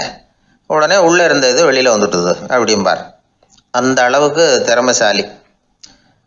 ஒரு சின்ன பாறை இல்லைன்னா கருங்கல்ல பார்த்துட்டாருன்னா போகிறோம், விடமாட்டார். அந்த கல்லோட அமைப்பை கவனித்து பார்த்துட்டு இதுக்குள்ளே ஒரு வீரன் ஒளிஞ்சிருக்காம்பார். அவர் கண்ணுக்கு அதுக்கு தெரியும். இந்த கல்லுக்குள்ளே ஒரு துறவி உட்காந்துருக்காரும்பார். நமக்கெல்லாம் வெறும் கல்லாக தான் தெரியும். இந்த கல்லுக்குள்ளே ஒரு நடன மங்கை நடனம் ஆடிக்கிட்டு இருக்கா அப்படிம்பார். உடனே அந்த கல்லை கொண்டுகிட்டு வருவார். அவர் சொன்னது மாதிரியே உள்ளே இருக்கிற அவங்களையெல்லாம் வெளியில் கொண்டுகிட்டு வந்துடுவார். அதாவது வேண்டாத பகுதிகளெல்லாம் கொத்தி எடுத்துருவார். அவர் மொழியில் சொல்லப்போனால், இந்த சிற்பிக்கு ரொம்ப நாளாக மனசுக்குள்ளே ஒரு ஆசை. அதாவது உண்மை, தூய்மை, இதுக்கு உதாரணமாக இருக்கக்கூடிய புத்தர் சிலையை வடிக்கணும் அப்படிங்கிறது அவரோட ஆசை. ஆனால் அந்த ஆசை நிறைவேறாமலே இருந்துக்கிட்டு வந்தது. அதுக்கு என்ன காரணம்னா, அதுக்கு தகுந்த மாதிரி ஒரு கல் கிடைக்கல. கல் கிடைச்சா அதை செஞ்சுருவார். ரொம்ப காலமாக அங்கே இங்கே தேடி அலைஞ்சார். இந்த புத்தர் சிலை வடிக்கிறதுக்கு பொருத்தமாக ஒரு கல் கிடைக்குமா அப்படின்னு சொல்லி கண்ணில் படுற கல்லையெல்லாம் உத்து உத்து பார்ப்பார். உள்ளே புத்தர் இருக்காரான்னு கவனிப்பார். இருக்கிற மாதிரி எதுவும் தெரியல அவர் கண்ணுக்கு. சரி, இதுக்கு என்ன செய்யலாம்னு யோசனை பண்ணார். நேராக ஒரு புத்த மடாலயத்துக்கு போனார்.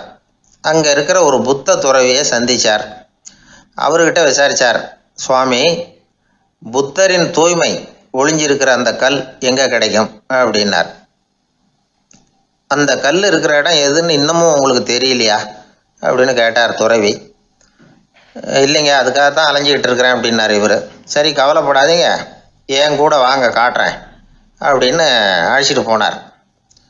எங்கே போனார்னா, அந்த மடாலயத்தின் பின்பக்கம் போனாங்க. 2 பேரும் போனாங்க. அங்கே போய் பார்த்தா அங்கே ஒரு கிணறு இருந்தது.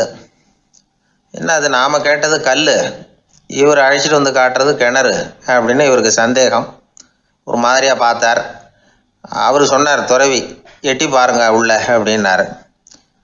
கிணறுக்குள்ளே என்ன இருக்கும்னு இவருக்கு தெரியாதா, இருந்தாலும் அவர் சொல்கிறாரு அப்படின்னு சொல்லி எட்டி பார்த்தார். பார்த்தா அதில் தண்ணி இருந்தது. அந்த தண்ணியில் தன்னோட உருவம் தெரிஞ்சுது. இப்போ அந்த புத்த ஞானி சொன்னார், துறவியாரே, புத்தரை நாம தான் ஒளிச்சு வச்சிருக்கிறோம், நமக்குள்ளே தான் அவர் மறைஞ்சிருக்கிறார். அவரை அடையாளம் தெரியாதபடி மூடி இருக்கிறது எது தெரியுமா? நம்மக்கிட்ட இருக்கிற கோபம், போலித்தனம், பதட்டம், ஆசை, இதெல்லாம் தான். அறிவு அப்படிங்கிற ஒளியால் அதையெல்லாம் செதுக்கி எடுத்துட்டோம்னா அந்த அழகான புத்தர் வெளியில் வந்துடுவார் அப்படின்னு சொன்னார் துறவி. அதனால் நமக்குள்ளே இருக்கிற நம்மளை நமக்கே அடையாளம் தெரியல அப்படிங்கிறது தான் உண்மை.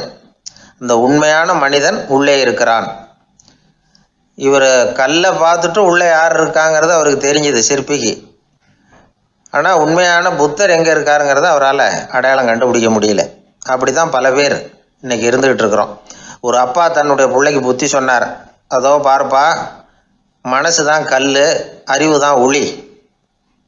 உன்னுடைய மனசுங்கிற கல்லை அறிவுங்கிற ஒளியால் செதுக்கி அழகான மனிதனாக நீ வெளியில் வரணும்னார்.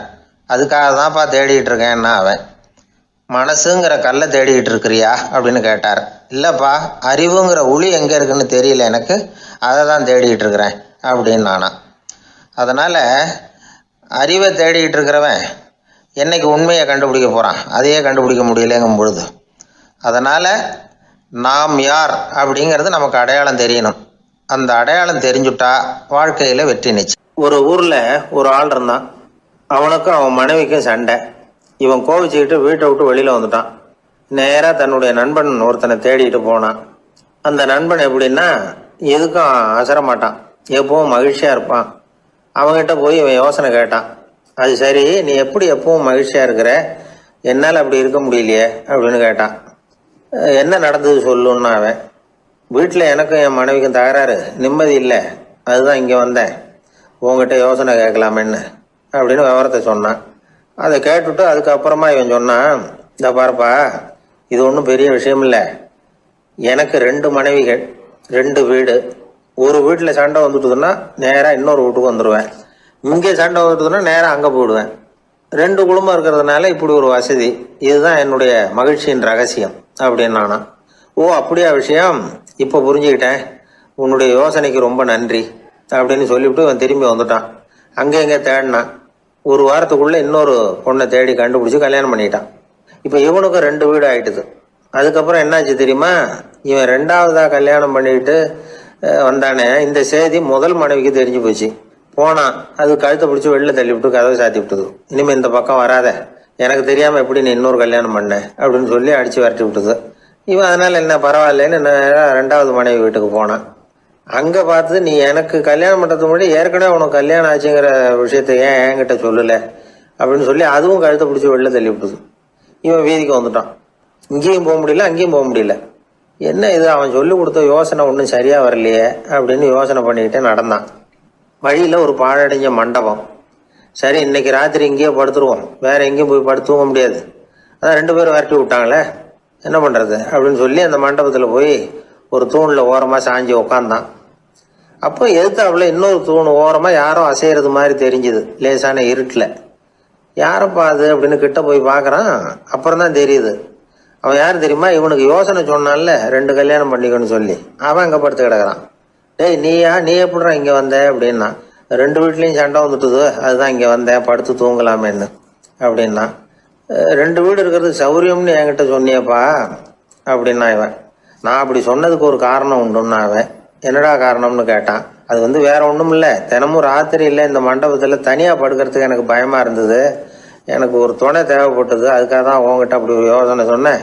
இப்போ நீ வந்ததுனால எனக்கு துணை கிடைச்சிட்டுது, இப்போ நம்ம 2 பேரும் துணையாக இங்கே படுத்துக்கலாம், நீ அந்த தூணில் சாஞ்சிக்கோ, நான் இந்த தூணில் சாஞ்சிக்கிறேன் அப்படின்னு சொல்லி படுத்து தூங்க ஆரம்பிச்சிட்டானோ. அதாவது நம்ம வாழ்க்கையில் முடிவுகள் எடுக்கிற விஷயத்தில் இந்த ஆள் மாதிரி தான் பல பேர் நடந்துக்கிறோம் அப்படிங்கிறார். அதாவது உலக புகழ்பெற்ற மனோதத்துவ மேதை ஸ்காட் பெக் அப்படிங்கிறவர். அதாவது வீட்டுக்கு தேவையான பொருள்கள் வாங்குறதுலேருந்து கல்யாணம் பண்ணுறது, வீடு கட்டுறது வரைக்கும் அடுத்தவங்க பேச்சை கேட்டு வீணா போகிறவங்க தான் அதிகம். அறிவுரை கேட்கறதுல தப்பு இல்லை, ஆனால் அதுக்கப்புறம் அதை பற்றி சரியாக சிந்திச்சு பார்க்கறது இல்லை, அதுதான் தப்பு. சில பேர் அறிவுரை சொல்றதுலேயே ரொம்ப தெளிவாக இருப்பாங்க. ஏன் சார் 2 சம்சாரத்தோட குடும்பம் நடத்துறது ரொம்ப கஷ்டமானு கேட்டாராம் ஒருத்தர். அது எனக்கு தெரியாதுங்க அப்படின்னாராம் அவர். ஏன்னு கேட்டிருக்கார். ஏன்னா எனக்கு 3 சம்சாரம் அப்படின்னாராம் அவர். ஒரு ஊர்ல 2 சகோதரர்கள், அதாவது அண்ணனும் தம்பியும். அந்த 2 பேர்ல அண்ணனுக்கு கல்யாணம் ஆயிட்டுது, தம்பிக்கு கல்யாணம் ஆகல, வேணாம்னு இருந்துட்டான். அவங்க 2 பேருக்குமே சொந்தமா கொஞ்சம் நிலம் இருந்தது. அது எப்படிப்பட்ட நிலம்னா நல்ல விளையக்கூடிய நிலம். அப்பா விட்டுட்டு போன சொத்து, தனித்தனியா விவசாயம் பண்ணிட்டு இருக்கிறாங்க. அண்ணங்காரன் கல்யாணம் ஆனவன். அவன் என்ன நினைப்பான்னா, நமக்கு மனைவி மக்கள் இருக்கிறாங்க, அதனால கடைசி காலத்துல நம்மளை காப்பாத்துறதுக்கு பிள்ளைங்க இருக்கிறாங்க, அதாவது முதுமையில நமக்கு பாதுகாப்பு உண்டு. ஆனா என் தம்பிக்கு தான் யாருமே இல்ல, அவன் கல்யாணமே பண்ணிக்கல, தனி ஆள், அவனுக்கு வயசானா அவனை கவனிக்கிறதுக்கு யாருமே இல்லையே, அதனால அவன் தான் அதிகமா பணம் சேர்க்கணும், அதுக்கு நாம தான் எப்படியாவது உதவி பண்ணணும் அப்படின்னு அண்ணங்காரன் நினைப்பான். அதுக்காக என்ன செய்யலாம்னு யோசனை பண்ணுவான். ஒரு நாள் ராத்திரி ஒரு சாக்கு நிறைய நெல்லை போட்டு எடுத்து கட்டிட்டான். கட்டி தூக்கிட்டு போறான். தம்பி வீட்டுக்கு பின்பக்கம் இருந்த களஞ்சியத்துல நெல்லை கொட்டிவிட்டு பேசாம திரும்பி வந்துட்டான். அவனுக்கு தெரியாம இதை செஞ்சுட்டான். ஏன்னா தம்பி கிட்ட நேரடியா கொடுத்தா வாங்கிக்க மாட்டான்.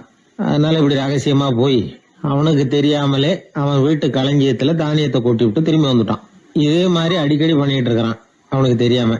ஆனா இதே நேரத்துல தம்பிக்காரன் என்ன யோசனை பண்ணான் தெரியுமா, நாம தனி ஆளு, ஆனா அண்ணன் குடும்பம் பெருசு, அதனால எனக்கு அதிகமா எதுவும் தேவையில்லை, அண்ணனுக்கு தான் தேவை அதிகம், குடும்பத்துல உள்ளவங்களை எல்லாம் காப்பாத்தணும், அவருக்கு தான் நாம ஏதாவது உதவி பண்ணணும்னு நினைச்சான். இவனும் அதே மாதிரி யோசனை பண்ணான். நேரில் கொடுத்தா அவர் எதுவும் வாங்கிக்க மாட்டார், அதனால எப்படியாவது வேற வழியில தான் நாம அவருக்கு உதவி செய்யணும்னு யோசனை பண்ணான். அதனால இவனும் ராத்திரியோட ராத்திரியா ஒரு சாக்கு நிறைய தானியத்தை கொட்டி கட்டி எடுத்துக்கிட்டான். அண்ணனோட களஞ்சியத்துல கொட்டி விட்டு கம்முன்னு திரும்பி வந்துட்டான். இதே மாதிரி இவனும் அடிக்கடி செஞ்சுக்கிட்டு இருந்தான்.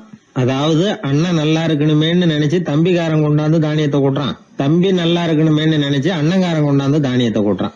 இது ஒருத்தருக்கு ஒருத்தர் தெரியாம தொடர்ந்து நடந்துகிட்டு இருக்குது.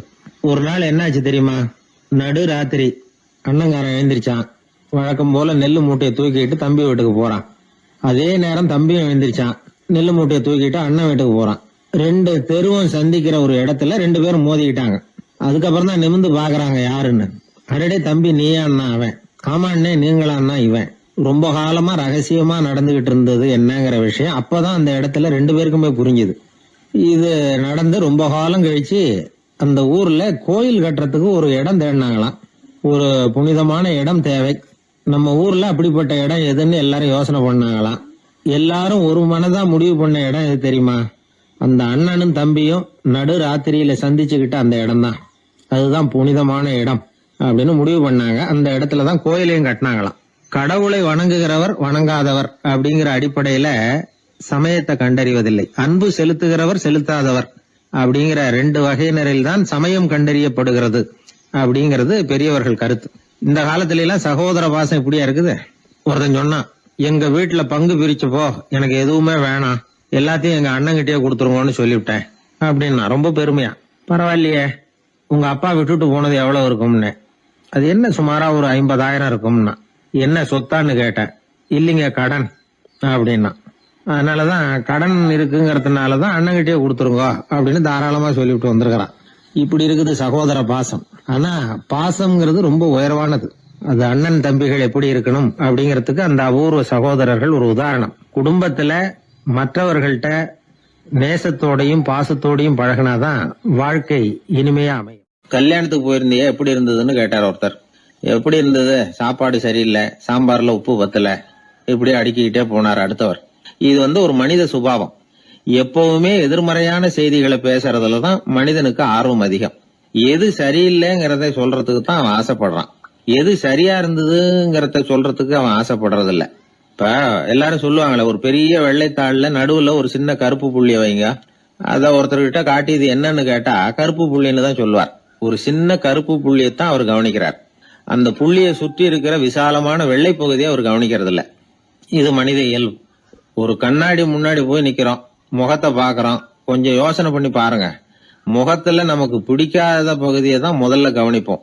கன்னத்துல ஒரு பரு இருந்ததுன்னா அதுதான் முதல்ல நம்ம கண்ணுல படும். கருப்பா ஒரு மச்சம் இருந்தா அதைத்தான் நாம முதல்ல கவனிக்கிறோம். ஒரு சின்ன காயம் இருந்ததுன்னா ரொம்ப கவனிச்சு கூர்ந்து பாக்குறோம். அதை சுற்றி இருக்கிற அழகான பகுதிகள் எல்லாம் அதுக்கு அப்புறம் தான். அவ்வளவு தூரத்துக்கு ஏன்? காலையில ஒரு செய்தித்தாளை கையில எடுத்து புரட்டுறீங்க, எதிர்மறையான செய்திகளை தான் முதல்ல பாக்குறோம். ஆக்கப்பூர்வமான செய்திகள்லாம் அதுக்கப்புறம் தான். எதிர்மறையான செய்திகள் தான் பத்திரிகைகளின் விற்பனையை உயர்த்துது. இப்ப ஒரு கும்பல்ல கலவரம், பத்திரிகையில செய்தி எப்படி வருது?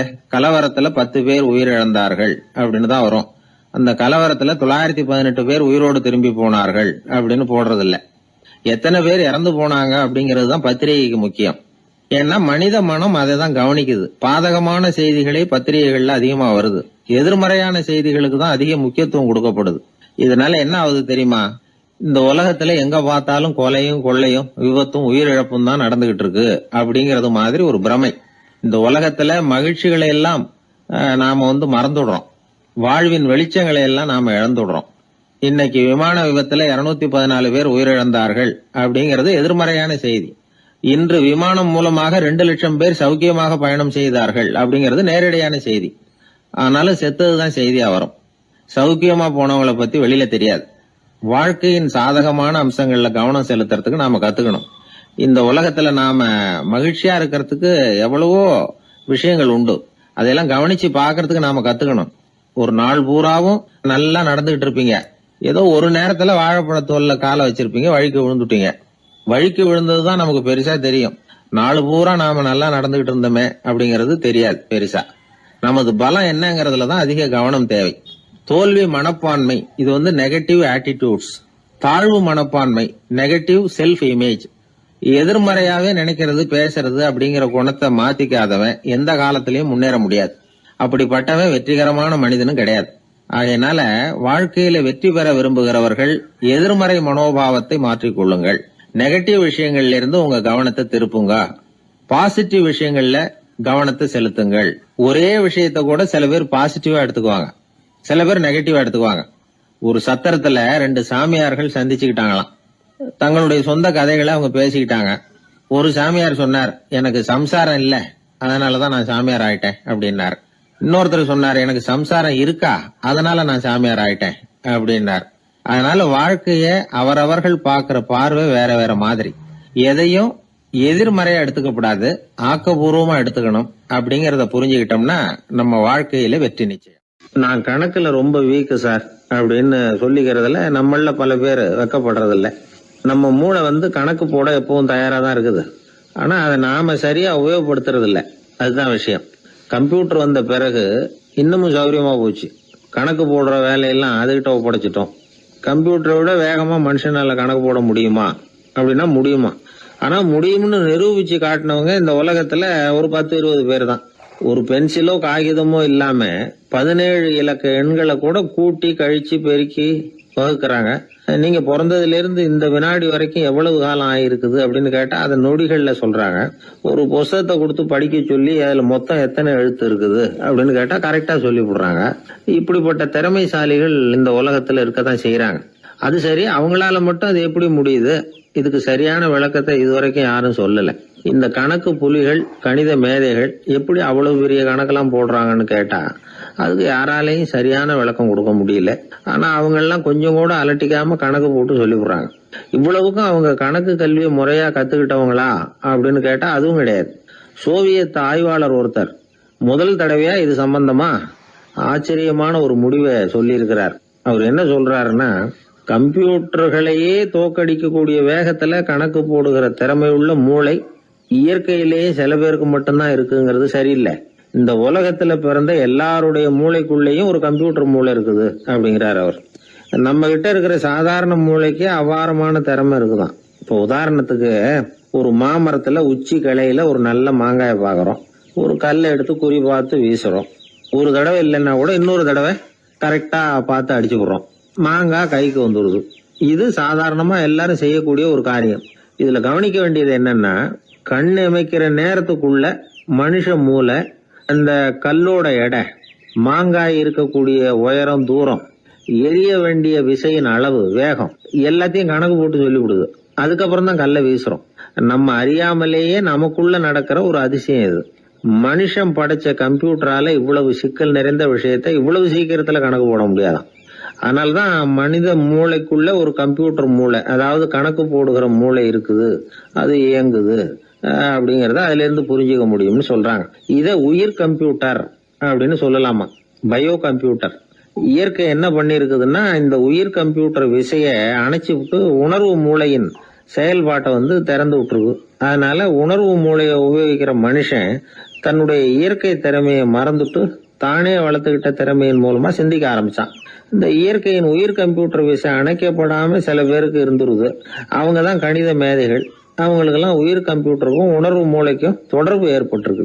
இப்ப இந்த தொடர்பை எல்லாருக்கும் ஏற்படுத்துறதுக்கு ஒரு வழியை கண்டுபிடிச்சிட்டோம்னு வைங்க, அதுக்கப்புறம் நாம எல்லாருமே கணித மேதைகள் தான், கணக்கு புலிகள் தான். அது வரைக்கும் நாம இப்படியே இருந்துட வேண்டியதுதான். நம்மால் ஒருத்தன் மாங்காய் அடிச்ச கதை தெரியுமா உங்களுக்கு? ஒரு மரத்து உச்சியில ஒரு மாங்காயை பார்த்தான். உடனே அவனுடைய மூளை கல்லோட எடை, மாங்காய் இருக்கிற உயரம், எரிய வேண்டிய வேகம் எல்லாத்தையும் ஒரு நொடியில கணக்கு போட்டு சொல்லிவிட்டுது. அடிச்சான், மாங்காய் விழுந்துட்டுது. இருந்தாலும் அவன் தன்னுடைய மூளையை நொந்துக்கிட்டான். மோசமான மூளைன்னா ஏண்டான்னு கேட்டோம். என்னுடைய மூளை எல்லாத்தையும் சரியா கணக்கு போட்டு சொல்லிவிட்டுது, இருந்தாலும் ஒரு விஷயத்த என்கிட்ட சொல்லாம விட்டுட்டுது அப்படின்னா. என்னத்தேன்னு கேட்டோம். அந்த தோட்டத்துக்கு சொந்தக்காரன் என் பின்னாடி 10 அடி தூரத்துலதான் நின்றுட்டு இருக்கிறாங்கிறத எனக்கு கணக்கு போட்டு அது சொல்லாம விட்டுட்டுது அப்படின்னா. முதுவை தடவிக்கிட்டேன். ஒருத்தர் முகத்தை உம்முன்னு வச்சுக்கிட்டு வந்துகிட்டு இருந்தார். ஏன்னு கேட்டாங்க. யாரு என்ன பார்த்தாலும் உடனே முகத்தை திருப்பிட்டு போடுறாங்க சார் அப்படின்னார். உங்ககிட்ட பிரியமா பேசுற நண்பர்களே கிடையாதா அப்படின்னு கேட்டாங்க. அப்படி யாரும் இல்லையே அப்படின்னாராம். அதிகமா நமக்கு நண்பர்கள் கிடைக்கணும்னா அதுக்குன்னு சில உத்திகள் இருக்கு. அமெரிக்க எழுத்தாளர் ஒருத்தர் சொல்லியிருக்கிறார் அப்படின்னு சொன்னாங்களாம், விவரம் தெரிஞ்சவங்க. அப்படின்னு அதை எனக்கும் கொஞ்சம் சொல்லி கொடுங்களேன் அப்படின்னு கேட்டிருக்காரு இவர். உடனே அதை பத்தி அவர்கிட்ட சொல்ல ஆரம்பிச்சாங்களாம். அது என்னன்னா, முதல் குறிப்பு என்னன்னா, எதிரில் உள்ளவங்க நிறைய பேசுறதுக்கு வாய்ப்பு கொடுக்கணுமா. நம்ம பத்தியே பேசிட்டு இருக்க கூடாதான். அவர் பேசுற விஷயம் எதுவா இருந்தாலும் ஆமா நல்லது அப்படின்னு சொல்லி ஏத்துக்கணுமா. இது ஒரு குறிப்பு.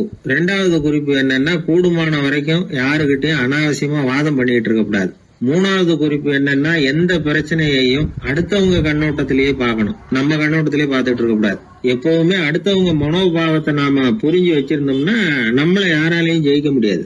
நாலாவது குறிப்பு என்னன்னா, ஒருத்தர்கிட்ட பேச ஆரம்பிக்கிறப்பவே இயல்பா அன்பா ஆரம்பிக்கணும். உதாரணத்துக்கு, இந்த சட்டை உங்களுக்கு ரொம்ப பொருத்தமா இருக்குதே அப்படின்னு சொல்லி ஆரம்பிக்கலாம். அதை விட்டுட்டு, அன்னைக்கு என்ன சார் என்ன அம்போன்னு விட்டுட்டு அப்படி ஆயிட்டீங்க அப்படின்னு ஆரம்பிக்க கூடாதான்.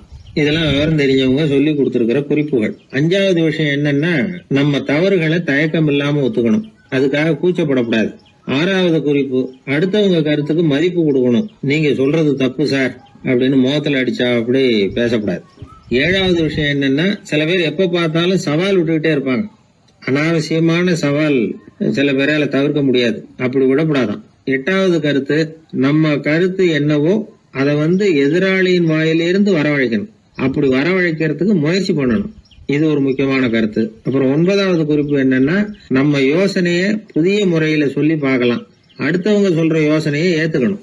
அந்த யோசனை மகா மோசமா இருந்தா கூட அதை ஏத்துக்கிற மாதிரி நடிக்கலாமா, அது கூட தப்பு இல்லைங்கிறாங்க. 10வது குறிப்பு ரொம்ப முக்கியமானது. அதாவது அனாவசியமா பொய் சொல்லக்கூடாது.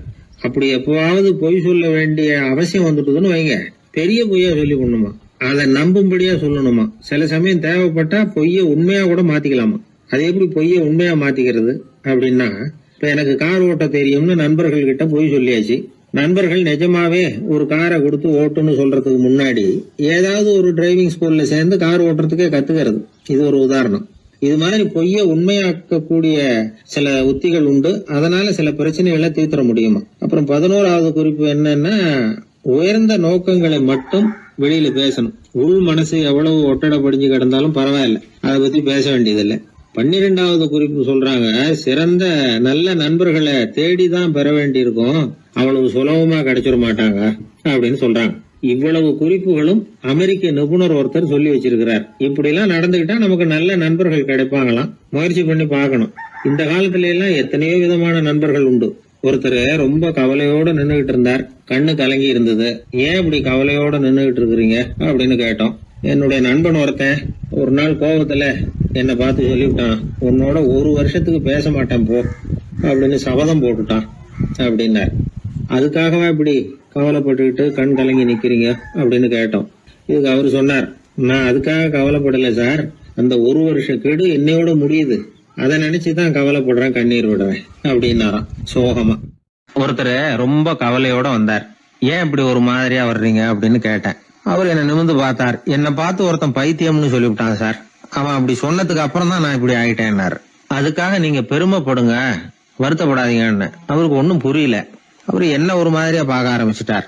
நான் உடனே ஓஷோ சொல்லி இருக்கிற சில கருத்துக்களை அவர்கிட்ட எடுத்து சொன்னேன். இத பாருங்க, இந்த உலகத்துல பல பெரிய மேதாவிகள்லாம் சாதாரண மக்கள் கண்ணுக்கு பைத்தியமா தான் தெரிஞ்சிருக்கிறாங்க அப்படின்னு விவரத்தை சொன்னேன். ஏன்னா மத்தவங்க மாதிரி அவங்க கவலைப்படுறது இல்ல, எதுக்கும் இறுக்கம் அடையறது இல்ல, சாவை கண்டு பயப்படுறது இல்ல, அற்பமான மகிழ்ச்சிக்கு ஆசைப்படுறது இல்ல.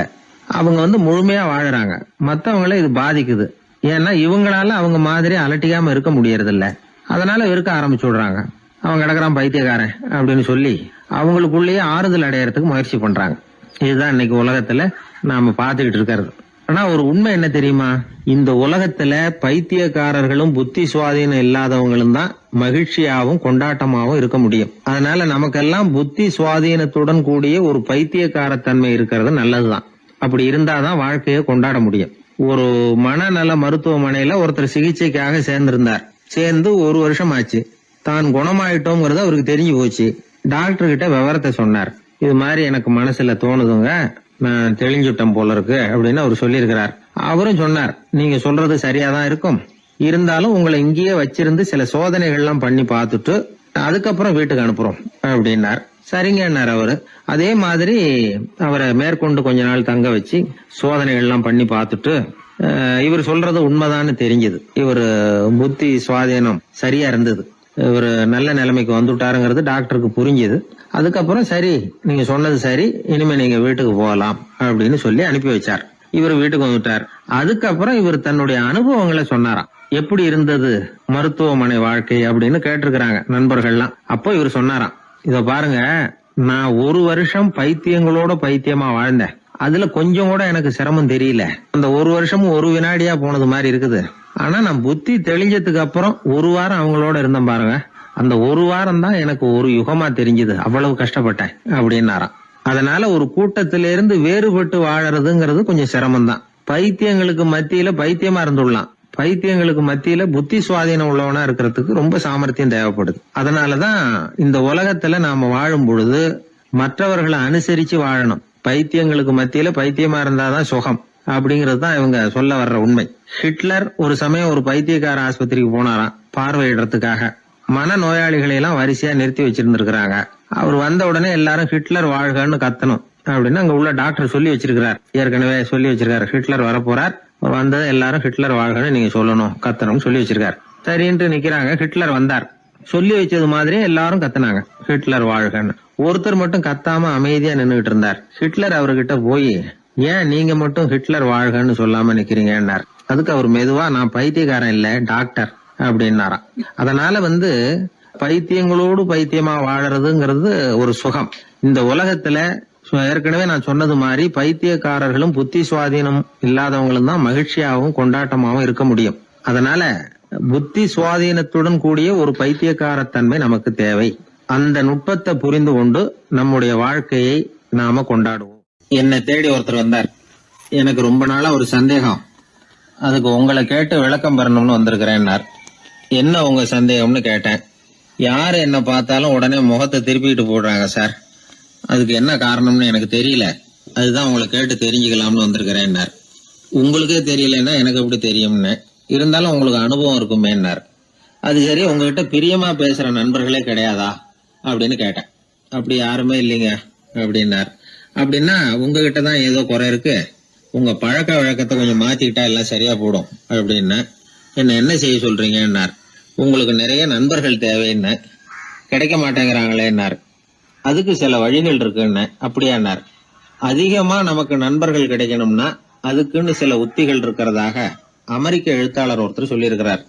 சரி, அப்படி அவர் என்னதான் சொல்லியிருக்கிறார் அப்படின்னா வரிசையா சொல்றேன் கேட்டுங்க அப்படின்னு சொல்லி அவர்கிட்ட சொல்ல ஆரம்பிச்சேன். அதாவது முதல்ல நாம தெரிஞ்சுக்க வேண்டியது என்னன்னா, எப்ப பார்த்தாலும் நம்மளை பத்தியே பேசிட்டு இருக்க கூடாது. நமக்கு எதிரில் உட்கார்ந்து இருக்கிறவங்க நிறைய பேசுறதுக்கு வாய்ப்பு கொடுக்கணும். அவர் பேசுற விஷயம் எதுவா இருந்தாலும் எப்படி இருந்தாலும் ஆமா நல்லது அப்படின்னு சொல்லி ஏத்துக்கணும். இது முதல் கருத்து. ரெண்டாவது என்ன சொல்றாங்கன்னா, கூடுமான வரைக்கும் யாருகிட்டையும் அனாவசியமா வாதம் பண்ணிட்டு இருக்க கூடாது.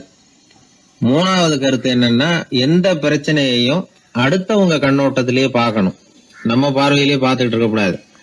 எப்பொழுதுமே அடுத்தவங்களுடைய மனோபாவத்தை நாம புரிஞ்சு வச்சுக்கிட்டோம்னா நம்மளை யாராலும் ஜெயிக்க முடியாது. நாலாவது கருத்து என்ன சொல்றாங்கன்னா, ஒருத்தர்கிட்ட பேச ஆரம்பிக்கும் பொழுது இயல்பா அன்பா ஆரம்பிக்கணும். இப்போ உதாரணத்துக்கு ஒண்ணு சொல்லணும்னா, உங்களுக்கு இந்த சட்டை ரொம்ப பொருத்தமா இருக்குது அப்படின்னு ஆரம்பிக்கலாம். அதை விட்டுட்டு அன்னைக்கு என்ன சார் என்ன அம்போன்னு விட்டுட்டு போயிட்டீங்க அப்படின்னு ஆரம்பிக்க கூடாது. ஐந்தாவது விஷயம், நம்முடைய தவறுகளை தயக்கம் இல்லாம ஒத்துக்கணும், அப்படி ஒப்புக்கொள்ள கூச்சப்படக்கூடாது. ஆறாவது கருத்து என்னன்னா, அடுத்தவங்க அபிப்பிராயங்களுக்கு மதிப்பு கொடுக்கணும். நீங்க சொல்றது தப்பு சார் அப்படின்னு முகத்தில் அடிச்சது மாதிரி பேசக்கூடாது. ஏழாவது கருத்து என்ன சொல்றாங்க, நம்முடைய கருத்து என்னவோ அதை எதிராளியின் வாயிலிருந்து வரவழைக்கணுமா. அப்படி வரவழைக்கிறதுக்கு நாம முயற்சி பண்ணணும், அதுக்கு தகுந்த மாதிரி நாம பேசணும். எட்டாவது குறிப்பு என்னன்னா, சில பேர் எப்ப பார்த்தாலும் சவால் விட்டுக்கிட்டே இருப்பாங்க, அனாவசியமா சவால் விடக்கூடாது. ஒன்பதாவது யோசனை, நம்ம யோசனையை புதிய முறையில சொல்லி பார்க்கலாம். மற்றவர்கள் சொல்லுகிற யோசனையை ஏத்துக்கணும். அந்த யோசனை மகா மோசமானதா இருந்தா கூட அதை ஏத்துக்கிற மாதிரி கூட நடிக்கலாம், அதுல ஒன்றும் தப்பு இல்லை. பத்தாவது குறிப்பு ரொம்ப முக்கியமானது, அதாவது அனாவசியமா பொய் சொல்லக்கூடாது. அப்படி எப்பொழுதாவது பொய் சொல்ல வேண்டிய அவசியம் ஏற்பட்டா பெரிய பொய்யா சொல்லணும், அதை நம்பும்படியா சொல்லணுமா. இதெல்லாம் அந்த நிபுணர் சொல்ற கருத்து தான். சில சமயம் தேவைப்பட்டா பொய்ய கூட உண்மையா மாத்திக்கலாமா. அது எப்படி பொய்ய உண்மையா மாத்துறது அப்படின்னா, இப்ப எனக்கு கார் ஓட்ட தெரியும்னு நண்பர்கள் கிட்ட ஒரு பொய்ய சொல்லிவிட்டீங்கன்னு வைங்களேன், நண்பர்கள் நிஜமாவே ஒரு காரை கொடுத்து ஓட்டுன்னு சொல்றதுக்கு முன்னாடி ஏதாவது ஒரு டிரைவிங் ஸ்கூல்ல சேர்ந்து கார் ஓட்ட கத்துக்கலாமே. இதுதான் இந்த பொய்ய உண்மையா மாத்துறது. இது ஒரு உதாரணம், அவ்வளவுதான். இது மாதிரி பல பொய்களை உண்மையாக்க முடியும். அப்படி பொய்ய உண்மையாக்கி கூட சில பிரச்சனைகளை தீர்த்தர முடியும். 11வது குறிப்பு என்ன சொல்லுதுன்னா, உயர்ந்த நோக்கங்களை மட்டுமே வெளியில பேசணும். உள் மனசு எவ்வளவு ஒட்டடை படிஞ்சு கிடந்தாலும் பரவாயில்ல. 12வது குறிப்பு, நல்ல நண்பர்களை தேடித்தான் பெறணும், அவங்க அவ்வளவு சுலபமா கிடைச்சிட மாட்டாங்க. இவ்வளவும் அனுபவசாலிகள் சொல்லி இருக்கிற குறிப்புகள். இந்த ஆலோசனைகளின்படி நடந்தா நமக்கு நல்ல நண்பர்கள் கிடைப்பாங்க. அதுக்கப்புறம் நமது வாழ்க்கை வெற்றி இருக்கிற திசையை நோக்கி வேகமா நகர ஆரம்பிக்கும். இந்த காலத்திலேயே நல்ல நண்பர்கள்லாம் எத்தனையோ பேர் உண்டு. ஒருத்தர் ரொம்பவும் கவலையோட நின்றுகிட்டு இருந்தார். கண்கள் கலங்கி போயிருந்தது. கிட்டத்தட்ட அழுதுகிட்டு இருந்தார். ஏன் சார் இப்படி அழறீங்க, என்ன ஆச்சு உங்களுக்குன்னு கேட்டேன். ஒரு மெதுவா கண்ணை தொடச்சிக்கிட்டு, என்னுடைய நண்பன் ஒருத்தன் ஒரு நாள் கோவத்துல என்னை பார்த்து உன்னோட 1 வருஷத்துக்கு பேச மாட்டேன் போன்னு சொல்லிவிட்டான், சபதம் போட்டுட்டான் அப்படின்னாரு. அதுக்காக இப்படி கவலைப்படுறீங்கன்னு கேட்டேன். அவரு சொன்னார், நான் அதுக்காக கவலைப்படல சார், அந்த 1 வருஷ கேடு என்னோட முடியுது, நான் அதை நினைச்சு எழுதிட்டு இருக்கிறேன் அப்படின்னா. இப்படிப்பட்ட நண்பர்களும் உண்டு. அதனால நல்ல நண்பர்களா பார்த்து நமக்கு சேர்த்துக்கிட்டோம்னா நம்ம வாழ்க்கையில எந்த முயற்சி எடுத்தாலும் அதுல சுலபமா வெற்றி கிடைக்கும். 11ஆம் நூற்றாண்டுல ஒரு புகழ்பெற்ற இறைநேச செல்வர் வாழ்ந்து வந்தார். அவர் பேரு அப்துல்லா ஹிஸ் சௌமை.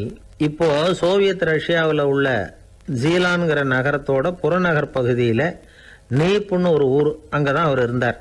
அவருக்கு ஒரு ஆப்பிள் தோட்டம் இருந்தது தஜ்லா நதி ஓரத்துல. அந்த தோட்டத்துல அவர் ஒரு நாள் உலாவிக்கிட்டு இருக்கிறார். அந்த சமயத்துல 20 வயசுள்ள அழகான இளைஞர் ஒருத்தர் அவர் முன்னாடி வந்து நின்னார். என்ன நீங்க மன்னிக்கணும்னார். இவருக்கு ஒன்னும் புரியல. யாரப்பா நீ என்ன கெடுதல் பண்ணின, நான் எதுக்காக உன்னை மன்னிக்கணும் அப்படின்னு கேட்டார். ஐயா, என் பேரு அபு சாலிஹ் மூசா. இங்க இருந்து 4 கல் தொலைவில் இருக்கக்கூடிய இதே தஜ்லா நதி ஓரத்துல தான் நான் இருக்கிறேன். நேத்து மத்தியானம் எனக்கு ஒரு நல்ல பசி. அந்த நேரம் ஒரு ஆப்பிள் பழம் இந்த நதியில மிதந்து வந்தது. அவசரத்துல அதை எடுத்து சாப்பிட்டதுக்கு அப்புறம் தான் அப்படி செஞ்சது பெரிய தவறுங்கிறத உணர்ந்தேன். ஒரு பொருளுக்கு உரியவர்கள் யாரோ அவங்க அனுமதி இல்லாம அந்த பொருளை சாப்பிடுறது ஹராமான அந்த பழம் வந்து என் வயத்துக்குள்ள போனதுல இருந்து எனக்கு நிம்மதி இல்ல. ராத்திரி பூரா தூங்கவே முடியல. காலையில எழுந்திரிச்சதும் இந்த நதி ஓரமா பாத்துக்கிட்டே வந்தேன். உங்க தோட்டத்தை பார்த்தேன். ஒரு மரத்தோட கிளை வந்து தண்ணியில தொட்டுக்கிட்டு இருக்கிறத பார்த்தேன். அதனால நான் சாப்பிட்ட பழம் இங்க இருந்து தான் வந்திருக்கணும். அந்த பழத்துக்கு உரியவர் நீங்க தான். நீங்க என்ன மன்னிச்சாதான் நான் சாப்பிட்ட பழம் ஹலாலா, குற்றம் நிவர்த்தியா, தயவு பண்ணி மன்னிக்கணும் அப்படின்னு கண்கலங்க கேட்டுக்கிட்டார். இத கேட்ட இந்த சௌமையை ஆச்சரியத்தோட அந்த இளைஞரை கூர்ந்து கவனிச்சார். இந்த அளவுக்கு நேர்மையான ஒரு நல்ல மனுஷனை விட்டுறக்கூடாது அப்படின்னு மனசுக்குள்ள முடிவு பண்ணிட்டார். நிமிர்ந்து அந்த இளைஞரை பார்த்தார். இதுக்கு நீ வந்து தண்டனையை ஏத்துக்கத்தான் வேணும்னார். எதுவா இருந்தாலும் ஏத்துக்கிறதுக்கு தயார்னார் அவர். இதுக்கு தண்டனையா 12 வருஷ காலம் நீ இங்க பணிவிடைகள் செய்யணும்னார். பணிவிடை செய்யறது என்னுடைய பாக்கியமா நினைக்கிறேன் அப்படின்னு சொல்லிவிட்டு மகிழ்ச்சியோட அந்த தண்டனையை ஏத்துக்கிட்டார். 12 வருஷம் முடிஞ்சது. அந்த 12 வருஷ காலத்துல அந்த இளைஞரோட வயசும் தகுதியும் வளர்ந்தது. கடைசியில் அந்த பெரியவர் அந்த இளைஞரை கூப்பிட்டார். இத பாருப்பா, இன்னையோட உன் பணிவிடை காலம் 12 வருஷம் முடிஞ்சது. ஆனா தண்டனை இதோட முடிஞ்சுட்டதா நினைக்காத. அது இன்னமும் முடியல. கடைசியா இன்னும் ஒரு தண்டனை பாக்கி இருக்கு. அதை நீ ஏத்துக்கணும்னார். எதுவா இருந்தாலும் ஏத்துக்கிறதுக்கு சித்தமா இருக்கிறேன் இவர். எனக்கு ஒரு மகள் இருக்கிறா. அவளுக்கு 2 கண்ணும் தெரியாது, 2 காதும் கேட்காது, 2 காலும் செயல்படாது. அவளை நீ கல்யாணம் பண்ணிக்கணும் அப்படின்னார் பெரியவர். இதை கொஞ்சமும் ஒரு எதிர்பார்க்கல.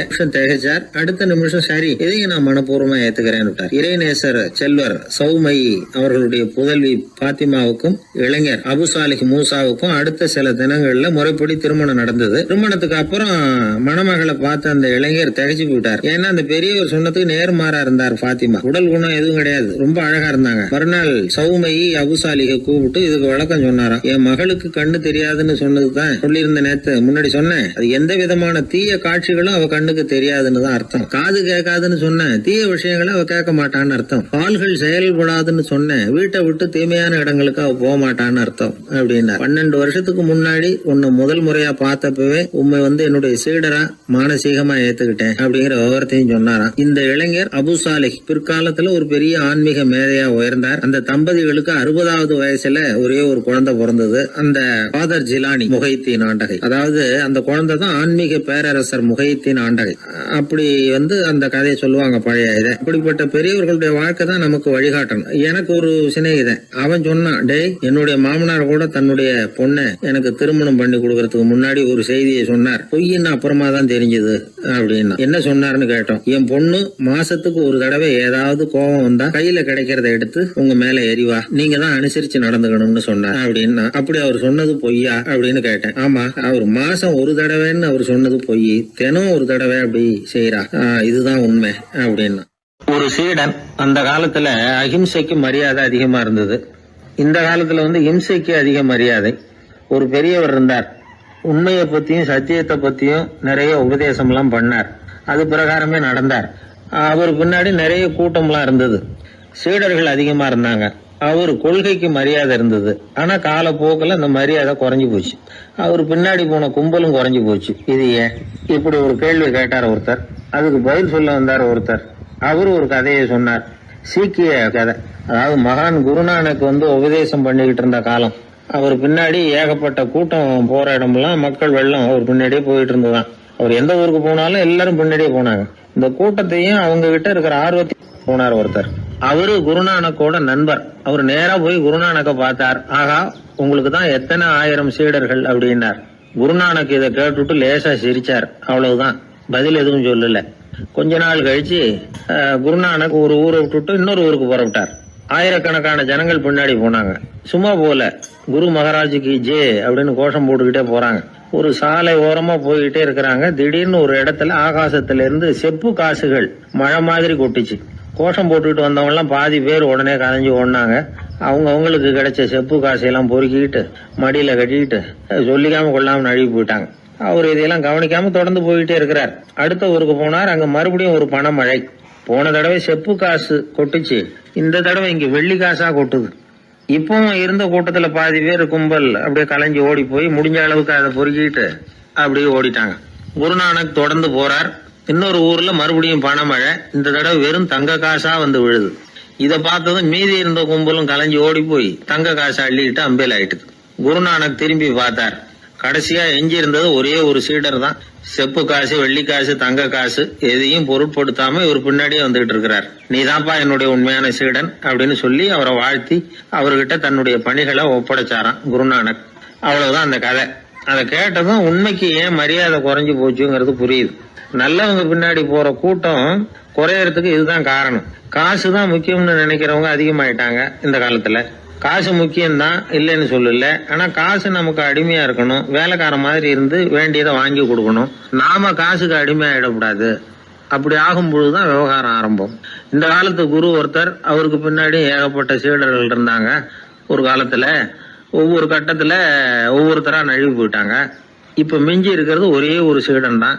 ரொம்ப பவ்யமா கையை கட்டிட்டு அவர் முன்னாடி உட்காந்துருக்கிறான்.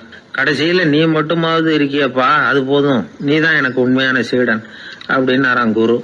அதுக்கு அந்த சீடன் சொல்லியிருக்கான், அப்படி இல்லைங்க சுவாமி, நீங்க இப்போ உட்காந்துக்கிட்டு இருக்கிற பீடத்துக்கு அடியில பெட்டியில பணம் வச்சிருக்கிறீங்க, அது எனக்கு தெரியும்.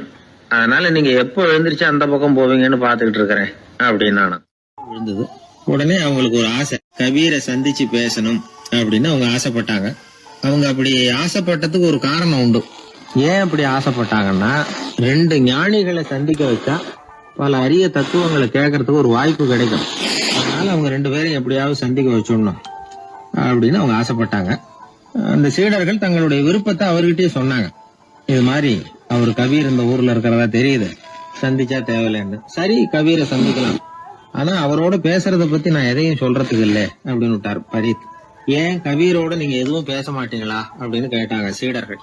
அவரோட பேசுறதுக்கு எதுவும் இல்ல. ஏன்னா எனக்கு என்ன தெரியுங்கிறது அவருக்கு தெரியும், அவருக்கு என்ன தெரியுங்கிறது எனக்கு தெரியும். அப்படி இருக்கிறப்ப நாங்க ரெண்டு பேரும் பேசிக்கிறதுக்கு என்ன விஷயம் இருக்க போகுது அப்படின்னாரு அவர். இங்க நிலைமை இப்படி. கபீர் இருக்கிற இடத்துல என்ன நடந்தது தெரியுமா? இது மாதிரி பரீத் காசிக்கு வந்திருக்கிறார் அப்படிங்கிற விஷயம் கபீரின் சீடர்களுக்கு தெரிஞ்சது. உடனே அவங்களும் நீங்க ஷேக் பரீத்தை சந்திச்சு பேசணும்னு அவர்கிட்ட கேட்க ஆரம்பிச்சாங்க. அதுக்கு கபீர் சொன்னாராம், நாங்க ரெண்டு பேரும் சந்திச்சுக்கிட்டா ஒருத்தர் கட்டி தழுவிக்குவோம், ஆனந்த கண்ணீர் வடிப்போம், வார்த்தைகளால பரிமாறிக்கிறதுக்கு எங்ககிட்ட எதுவும் இல்ல அப்படின்னாராம். இருந்தாலும் ரெண்டு பக்கத்துல இருந்த சீடர்களும் அப்படி நினைக்கல. எப்படியும் இவங்க சந்திச்சுக்கிட்டா கொஞ்சமாவது பேசாம இருக்க முடியாது, ஏதாவது பேசிக்குவாங்க அப்படின்னு நினைச்சாங்க. அதனால தொடர்ந்து வற்புறுத்தினாங்க. கபீர் பரீத்தை தன்னுடைய ஆசிரமத்துக்கு அழைச்சார். அந்த ஊரின் எல்லைக்கே போய் அவரை அழைச்சிட்டு வந்தார். ரெண்டு பேரும் சந்திச்சாங்க. ஒருத்தர் கட்டி பிடிச்சுக்கிட்டாங்க. ஒருத்தர் கைய ஒருத்தர் பிடிச்சபடியே ரொம்ப நேரம் நின்றுட்டு இருந்தாங்க. ஆனந்த கண்ணீர் வழிஞ்சுது. கபீர் ஆசிரமத்துல ரெண்டு பேரும் மௌனமா உட்கார்ந்துருக்காங்க. ஏதாவது பேசுவாங்கன்னு சொல்லி எதிர்பார்த்துக்கிட்டே ரெண்டு பக்கமும் சீடர்கள் காத்துக்கிட்டு இருக்கிறாங்க. பேசுங்கன்னு சொல்லியும் பார்த்தாங்க. அதை கேட்டதும் லேசா சிரிச்சாங்களே தவிர எதுவுமே பேசிக்கலையாம். ஒரு நாள் பூரா இப்படியே போயிட்டுது. அதுக்கப்புறம் பரீத் கபீர் கிட்ட விடைபெற்றுக்கிட்டு புறப்பட்டார். ஏன் நீங்க பேசல அப்படின்னு சொல்லி கபீரின் சீடர்கள் கேட்டாங்களாம். அதுக்கு கபீர் சொன்னார், நாங்க ரெண்டு பேரும் உணர்ந்ததை சொல்றதுக்கு வார்த்தைகள் கிடையாது. எல்லாமும் உணர்ந்த பரீத்து கிட்ட பேசுறதுக்கு என்கிட்ட எதுவும் இல்லை, அதனால பேசல அப்படின்னார். இதே மாதிரி பரீத்தின் சீடர்களும் அவர்கிட்ட கேட்டிருக்கிறாங்க, ஏன் நீங்க பேசலன்னு. எங்க 2 பேர்ல யாராவது ஒருத்தர் பேச ஆரம்பிச்சிருந்தாலும் அதை போல முட்டாள்தனம் வேற எதுவும் இருக்க முடியாதுன்னாரு அவரு. ஞானிகள் 2 பேரும் பேசி இருந்தா என்ன ஒரு தெளிவு கிடைக்குமோ அதை விட அதிகமான தெளிவு கிடைச்சுதான் சீடர்களுக்கு. உண்மையின் வடிவமான பரம்பொருள் பேசப்பட வேண்டிய ஒன்றல்ல, அது உணரப்பட வேண்டிய ஒன்று அப்படிங்கறத அவங்க புரிஞ்சுக்கிட்டாங்களாம். ஒரு கணவனும் மனைவியும் ரொம்ப நாள் ஒருத்தர் பிரிஞ்சிருந்தாங்க. பல வருஷங்களுக்கு அப்புறம் அவங்க சந்திச்ச உடனே ஏதாவது பேசலாம்ல, பேசல. 2 பேருமே மௌனமா இருந்தாங்க. இந்த ஞானிகள் மாதிரி ஒருத்தர் ஆர்வமா பாத்துக்கிட்டாங்க, அவ்வளவுதான். அந்த கணவனை தனியா கூப்பிட்டுக்கிட்டு போய் ஒருத்தர் விசாரிச்சார். ஏன்பா இவ்வளவு நாள் கழிச்சு சந்திக்கிறீங்க, நீயாவது முதல்ல வாயை திறக்கப்படாதான்னார். அதுக்கு அவர் சொன்னார், ஏற்கனவே நான் வாயை திறந்ததுனால தானே சார் இவ்வளவு காலமும் பிரிஞ்சு இருக்கிறது மாதிரி ஆச்சு, அதனால அவசரப்படாம பொறுமையா இருக்கிறேன் அப்படின்னாராம். அதனால பேச்சு பெருசுதான், இருந்தாலும் மௌனம் அதை விட பெரியது அப்படிங்கறத ஒரு வாழ்வியல் உண்மையாக நாம புரிஞ்சுக்கணும். ஒரு சீடன் வெளியூர் புறப்படுறதுக்கு தயாரா இருந்தான். ரொம்ப தூரம் போக போறான், திரும்பி வர நாளாகும். புறப்படுறதுக்கான ஆயத்த வேலைகள்ல ஈடுபட்டு இருந்தான். அந்த சமயம் பார்த்து இன்னொரு சீடன் அவங்கிட்ட வந்தான். நம்ம குரு உன்னை அழைச்சிட்டு வர சொன்னார், வா அப்படின்னு கூப்பிட்டான். இவன் உடனே புறப்பட்டு போனான். குருநாதரை பார்த்தான். அவர் காலில் விழுந்து வணங்கினான். வணங்கிவிட்டு எழுந்திரிச்சான். அவ்வளவுதான். குரு ஏதாவது உபதேசம் பண்ணுவாருன்னு எதிர்பார்த்தான். ஆனா நடந்தது என்ன தெரியுமா? குரு அவனுக்கு ஓங்கி ஒரு அடி கொடுத்தார். எதிர்பாராம இந்த அடியை வாங்கினதும் அந்த சீடன் அதிர்ந்து போயிட்டான். பக்கத்துல இருந்த மற்ற சீடர்களும் திகைச்சு போய் நின்னுட்டாங்க. அடி வாங்கின சீடனுக்கு மனசுக்குள்ள குழப்பம். நாம என்ன தப்பு பண்ணணும், புறப்படுற நேரத்துல இப்படி குரு கிட்ட அடி வாங்குற மாதிரி ஆயிட்டுதே அப்படின்னு நினைச்சு மனசுக்குள்ள ரொம்ப வேதனைப்பட்டான். கொஞ்சம் துணிச்சலை வரவழைச்சுக்கிட்டு குருநாதர்கிட்டயே கேட்டுட்டான், சுவாமி நான் என்ன தப்பு பண்ணினேன், என்ன இப்படி அடிச்சுட்டீங்களே, ஒரு வார்த்தை கூட உங்களை எதிர்த்து நான் பேசினது இல்லையே, இவ்வளவு காலமா உங்க விருப்பத்துக்கு விரோதமா ஒரு காரியம் கூட நான் செஞ்சது இல்லையே, வந்ததும் வராததுமா ஒண்ணுமே சொல்லாம என்ன அடிச்சுட்டீங்களே, குருவே நான் செஞ்ச குற்றம் தான் என்ன அப்படின்னு கண்ணீரோட பரிதாபமா கேட்டானா அந்த சீடன். ஆனா அந்த குரு முகத்துல கொஞ்சம் கூட கோபம் இல்லை. அவர் சிரிச்சுக்கிட்டே நின்னுகிட்டு இருந்தாராம். அதுக்கப்புறம் சொன்னாராம், என்னுடைய அருமை சீடனே, நீ ஒரு தவறும் பண்ணல, நான் உன்னை அடிச்சது நீ ஏதோ தப்பு பண்ணிவிட்டேங்கிறதுக்காக இல்ல, நீண்ட பயணம் போக போறேன், ஞாபகமா ஏதாவது கொடுத்து அனுப்ப வேணாமா, நீ ஞானம் பெற்ற பிறகுதான் திரும்பி வரப்போறேங்கிறது எனக்கு தெரியும், அதுக்கு பிறகு உன்னை வந்து அடிக்க முடியுமா, அதனால இப்ப கிடைச்சிருக்கிற இந்த வாய்ப்பை பயன்படுத்திக்கிட்டேன், அப்போதைக்கு இப்பவே அடிச்சுட்டேன், அவ்வளவுதான், வேற ஒண்ணும் இல்லை அப்படின்னாராம். குரு சிரிச்சுக்கிட்டே இப்படி சொல்றார். இருந்தாலும் இதுவும் ஒரு உபதேசம் தான். அதிர்ச்சிகளால விழிப்படைய வைக்கிறதும் ஒரு வழிதான். இது ஜென் வழி. பெரும்பாலும் அதிர்ச்சியின் மூலமாகவே ஞான தரிசனத்தை அருள்கிறவர்கள் தான் ஜென் குருமார்கள். நம்ம தியானம் தான் ஜென். இந்தியாவிலிருந்து இது சீனாவுக்கு போய் கொஞ்சம் பேர் மாறி வளம் பெற்று ஜப்பான்ல ஜென் ஆகி வளர்ந்துருக்குது, அவ்வளவுதான். ஜென்கிறது தியானம். எதை நினைச்சும் தியானிக்கிறது இல்ல, எல்லாத்திலையும் தியானம் இருக்கிறதா சொல்லுது ஜென். பேசுறது, இருக்கிறது, நடக்கிறது, சாப்பிடுறது, சிரிக்கிறது, தூங்குறது, தொழில் செய்யறது அல்லது சும்மா இருக்கிறது எல்லாமே தியானம் தான். ஜென்கிறது ஒரு சுய தரிசனம், தன்னைத்தானே அடையாளம் கண்டுகொள்கிறது தான் அது. இல்லாத எதையும் தேடி கண்டுபிடிக்கிறது இல்ல. சென் மார்க்கத்தை பத்தி ஓஷோ என்ன சொல்றார் தெரியுமா? காணாமல் போன தன்னுடைய மூக்கு கண்ணாடி தன்னுடைய மூக்கின் மேல் இருப்பதை கண்டுகொள்வது போன்றது சென் அப்படிங்கிறார். நம்மால் ஒருத்தர் இன்னொருத்தர் முகத்தை ரொம்ப நேரமா உத்து பார்த்துக்கிட்டு இருந்தார். என்ன பாக்குறீங்கன்னாரு அவரு. நீங்க போட்டிருக்கீங்களே மூக்கு கண்ணாடி, அதை தான் பாக்குறேன்னாரு இவரு. நீங்க அப்படி பாக்குறதுக்கு விசேஷ காரணம் ஏதாவது உண்டான்னு கேட்டார் இவர். உண்டுன்னார். என்னன்னு கேட்டார். நேத்திக்கு காணாம போன என்னோட மூக்கு கண்ணாடி அது அப்படின்னாராம் இவர். எதிர்காலத்தை நினைச்சா எனக்கு ரொம்ப பயமா இருக்கு சார் அப்படின்னு சொல்றவங்க நிறைய பேர் இருக்கிறாங்க. அதாவது பயப்படாத மனிதர்கள்னு யாருமே கிடையாது.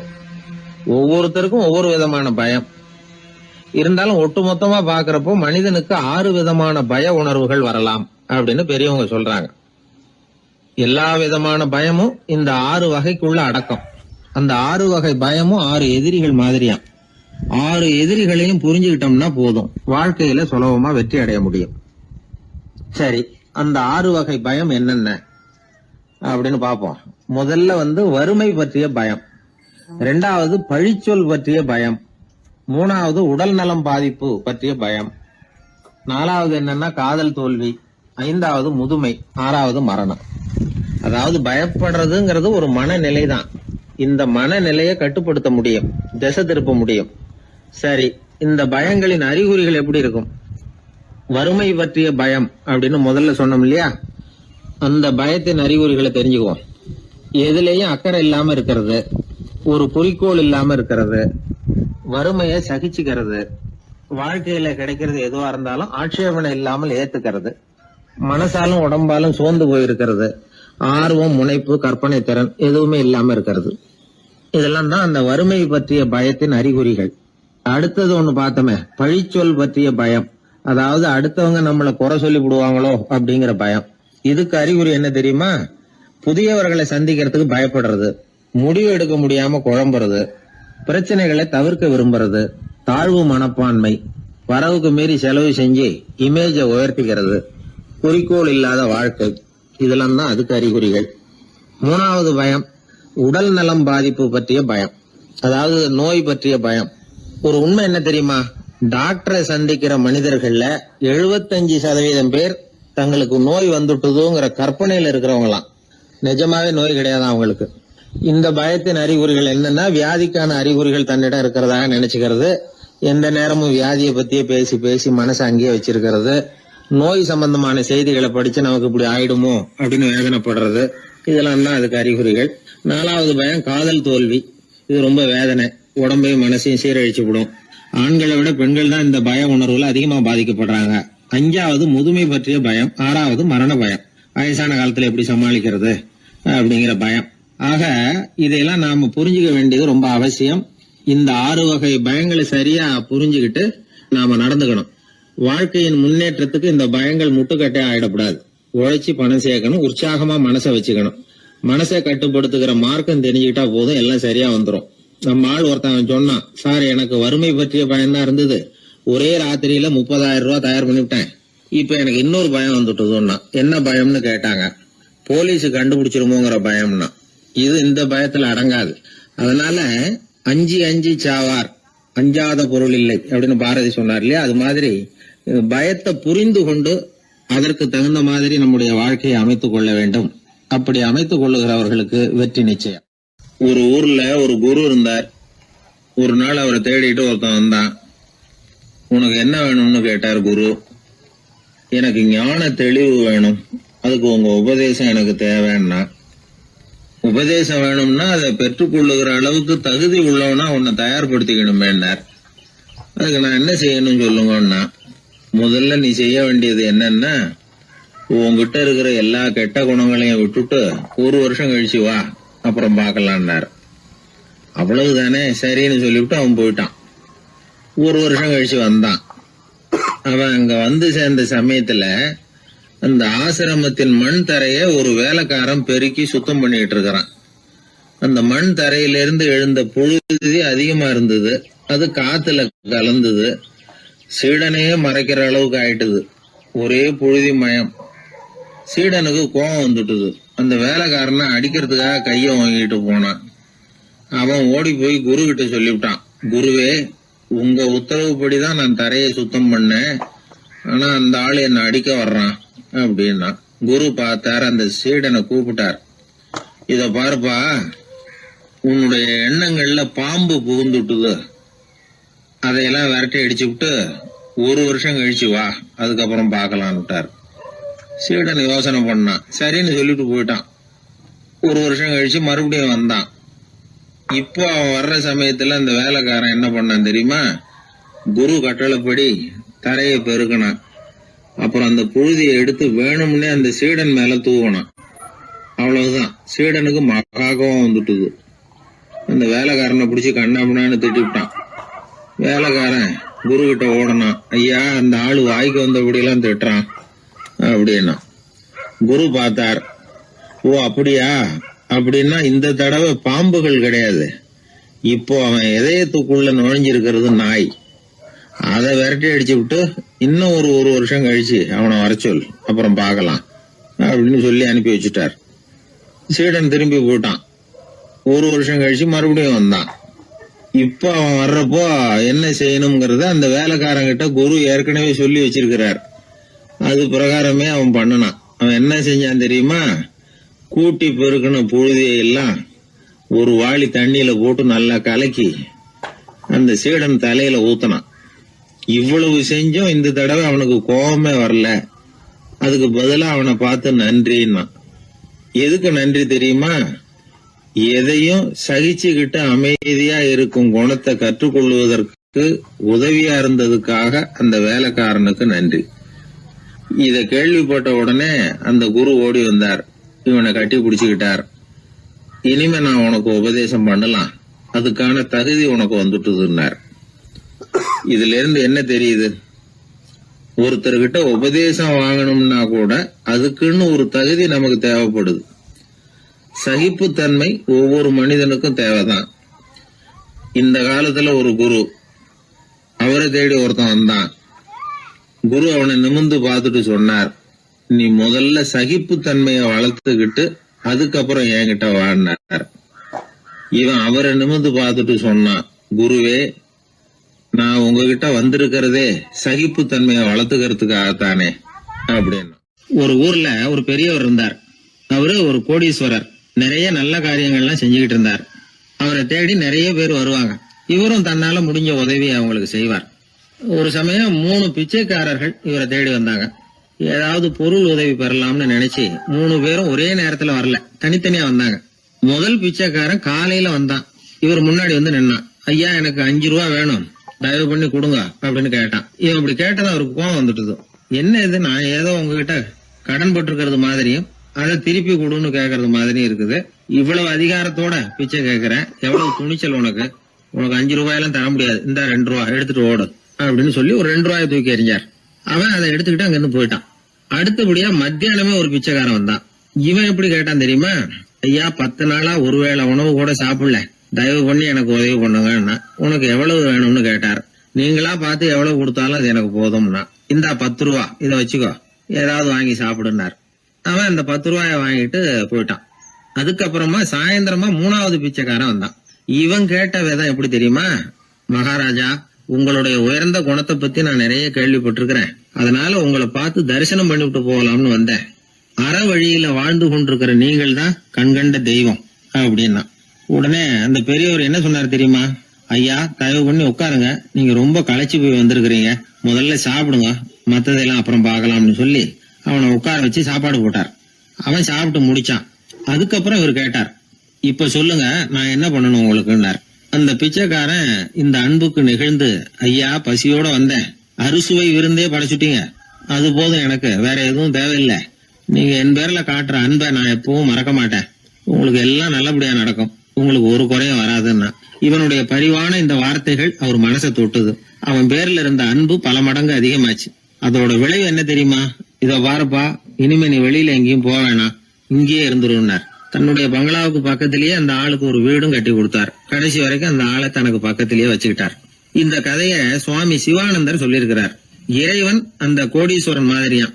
அந்த 3 வகையான பிச்சைக்காரர்களும் 3 வகையான பக்தர்களும். இன்றைக்கு உள்ள பக்தர்கள்லாம் இந்த 3 வகையில ஒரு வகையை சேர்ந்தவங்களா தான் இருப்பாங்க. முதல் வகை தான் அதிகமா இருக்கும், 3வது வகை ரொம்ப அபூர்வம். நம்ம ஊர் பக்கம் ஒரு பெரியவர் இருந்தார். அவர் செலவு பண்ண பயப்படுவார். 1 பைசா ஒருத்தருக்கு கொடுக்கறதுனால ரொம்ப யோசனை பண்ணுவார். இவரை தேடிட்டு ஒரு நாள் சில பிச்சைக்காரங்கள்லாம் வந்தாங்க. ஐயா, நாங்கெல்லாம் சேர்ந்து ஒரு பிச்சைக்காரர்கள் சங்கம்னு ஆரம்பிக்கிறோம், அதுக்கு நீங்க ஒரு 1000 ரூபாய் நிதி உதவி பண்ணுனா தேவையில்லைன்னாங்க. அதெல்லாம் ஒன்னும் கொடுக்க முடியாது, அவ்வளவு பணம் எல்லாம் என்கிட்ட கிடையாதுன்னு விட்டார் அவர்.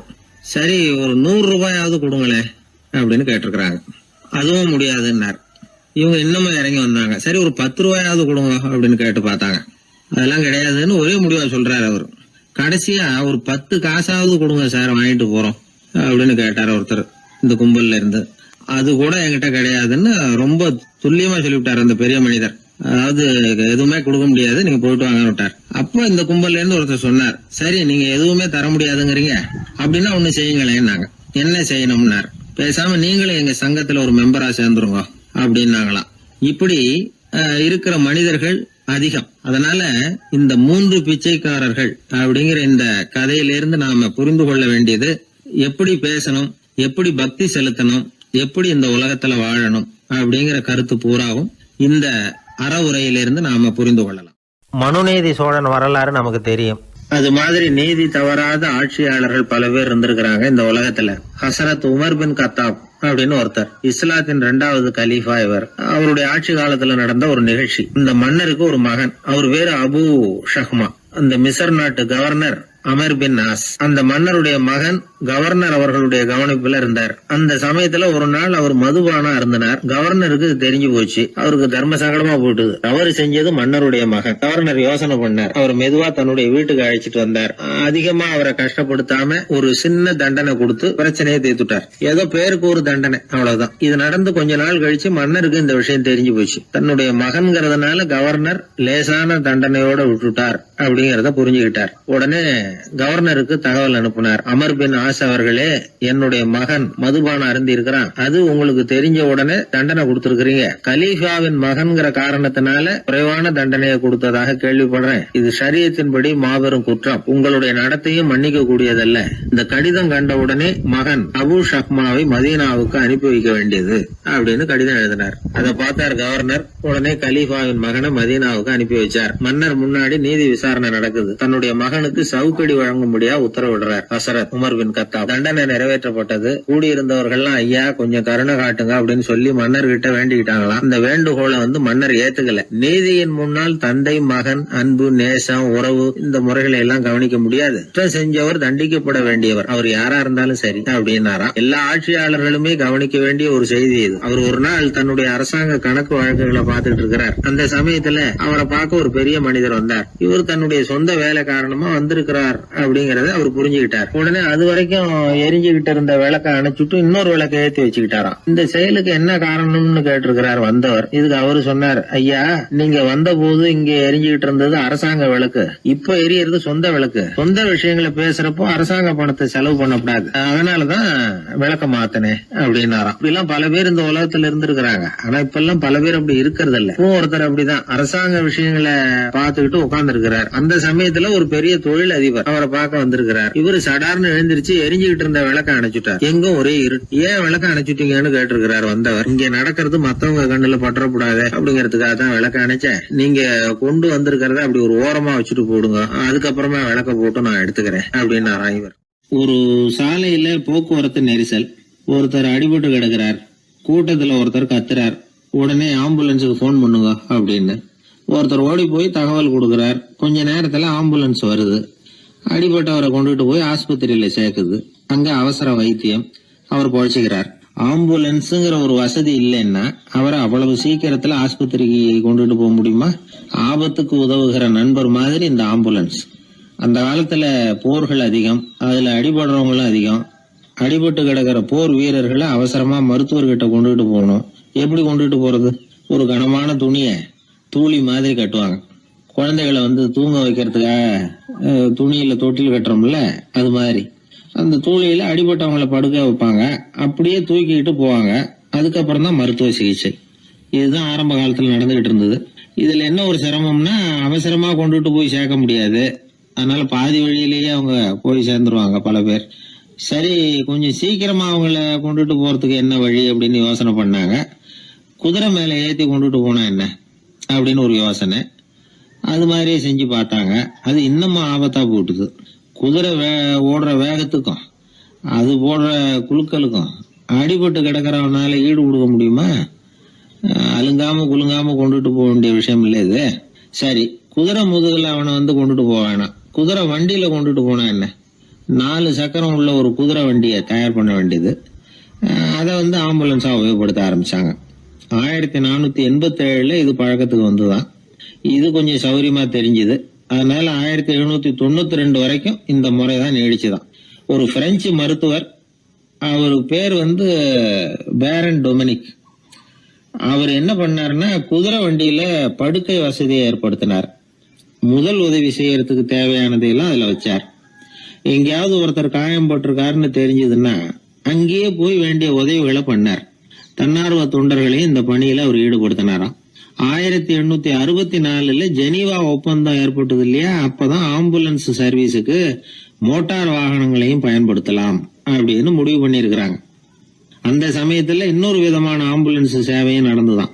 அதாவது ராட்சத பலூன்கள் இருக்குல்ல, அதையெல்லாம் ஆம்புலன்ஸா பயன்படுத்தி இருக்கிறாங்க. முதல் தடவையா அமெரிக்காவில் 1930 தான் ஒரு முழுமையான ஆம்புலன்ஸ் வாகனம் நடமாட ஆரம்பிச்சுதான். அதாவது அதுல ஆக்சிஜன் சிலிண்டர் இருக்கும், ட்ரிப்ஸ் மாதிரி அவசர தேவை உபகரணங்கள் இருக்கும், ஒரு மருத்துவர் இருப்பார், ஒரு நர்ஸ் இருப்பாங்க. இப்படிப்பட்ட ஒரு ஆம்புலன்ஸ் வசதி வந்த பிறகுதான் பல உயிர்களை காப்பாற்றக்கூடிய ஒரு நல்ல வாய்ப்பு ஏற்பட்டது. இப்பெல்லாம் இந்த ஆம்புலன்ஸ் சேவை எவ்வளவோ முன்னேற்றம் கண்டிருக்கு. மோட்டார் வாகனம் மட்டும் இல்ல, படகு, ஹெலிகாப்டர், விமானங்கள் இதெல்லாம் கூட இப்ப இந்த பணிக்கு ரொம்ப உபயோகமா இருக்கு. ஆபத்துல இருக்கிற ஒரு மனுஷனை பார்த்துட்டா உடனே அவனை காப்பாத்தணுங்கிற எண்ணம் இன்னொரு மனுஷனுக்கு ஏற்படத்தான் செய்யுது. அதனாலதான் காலம் ஏதோ கொஞ்சம் ஒழுங்கா ஓடிக்கிட்டு இருக்குது. அடிபட்டு கிடக்கிற ஒருத்தனை பார்த்த உடனே ஆம்புலன்ஸுக்கு போன் பண்ணத்தான் ஓடுவோம் யாரா இருந்தாலும். ஒரு ஆள் அடிபட்டு விழுந்தான், அதை பார்த்த உடனே ஒருத்தன் அவசரமா ஓடினான். கொஞ்ச நேரத்துல இன்னொருத்தரை கூட்டிட்டு வந்து அங்க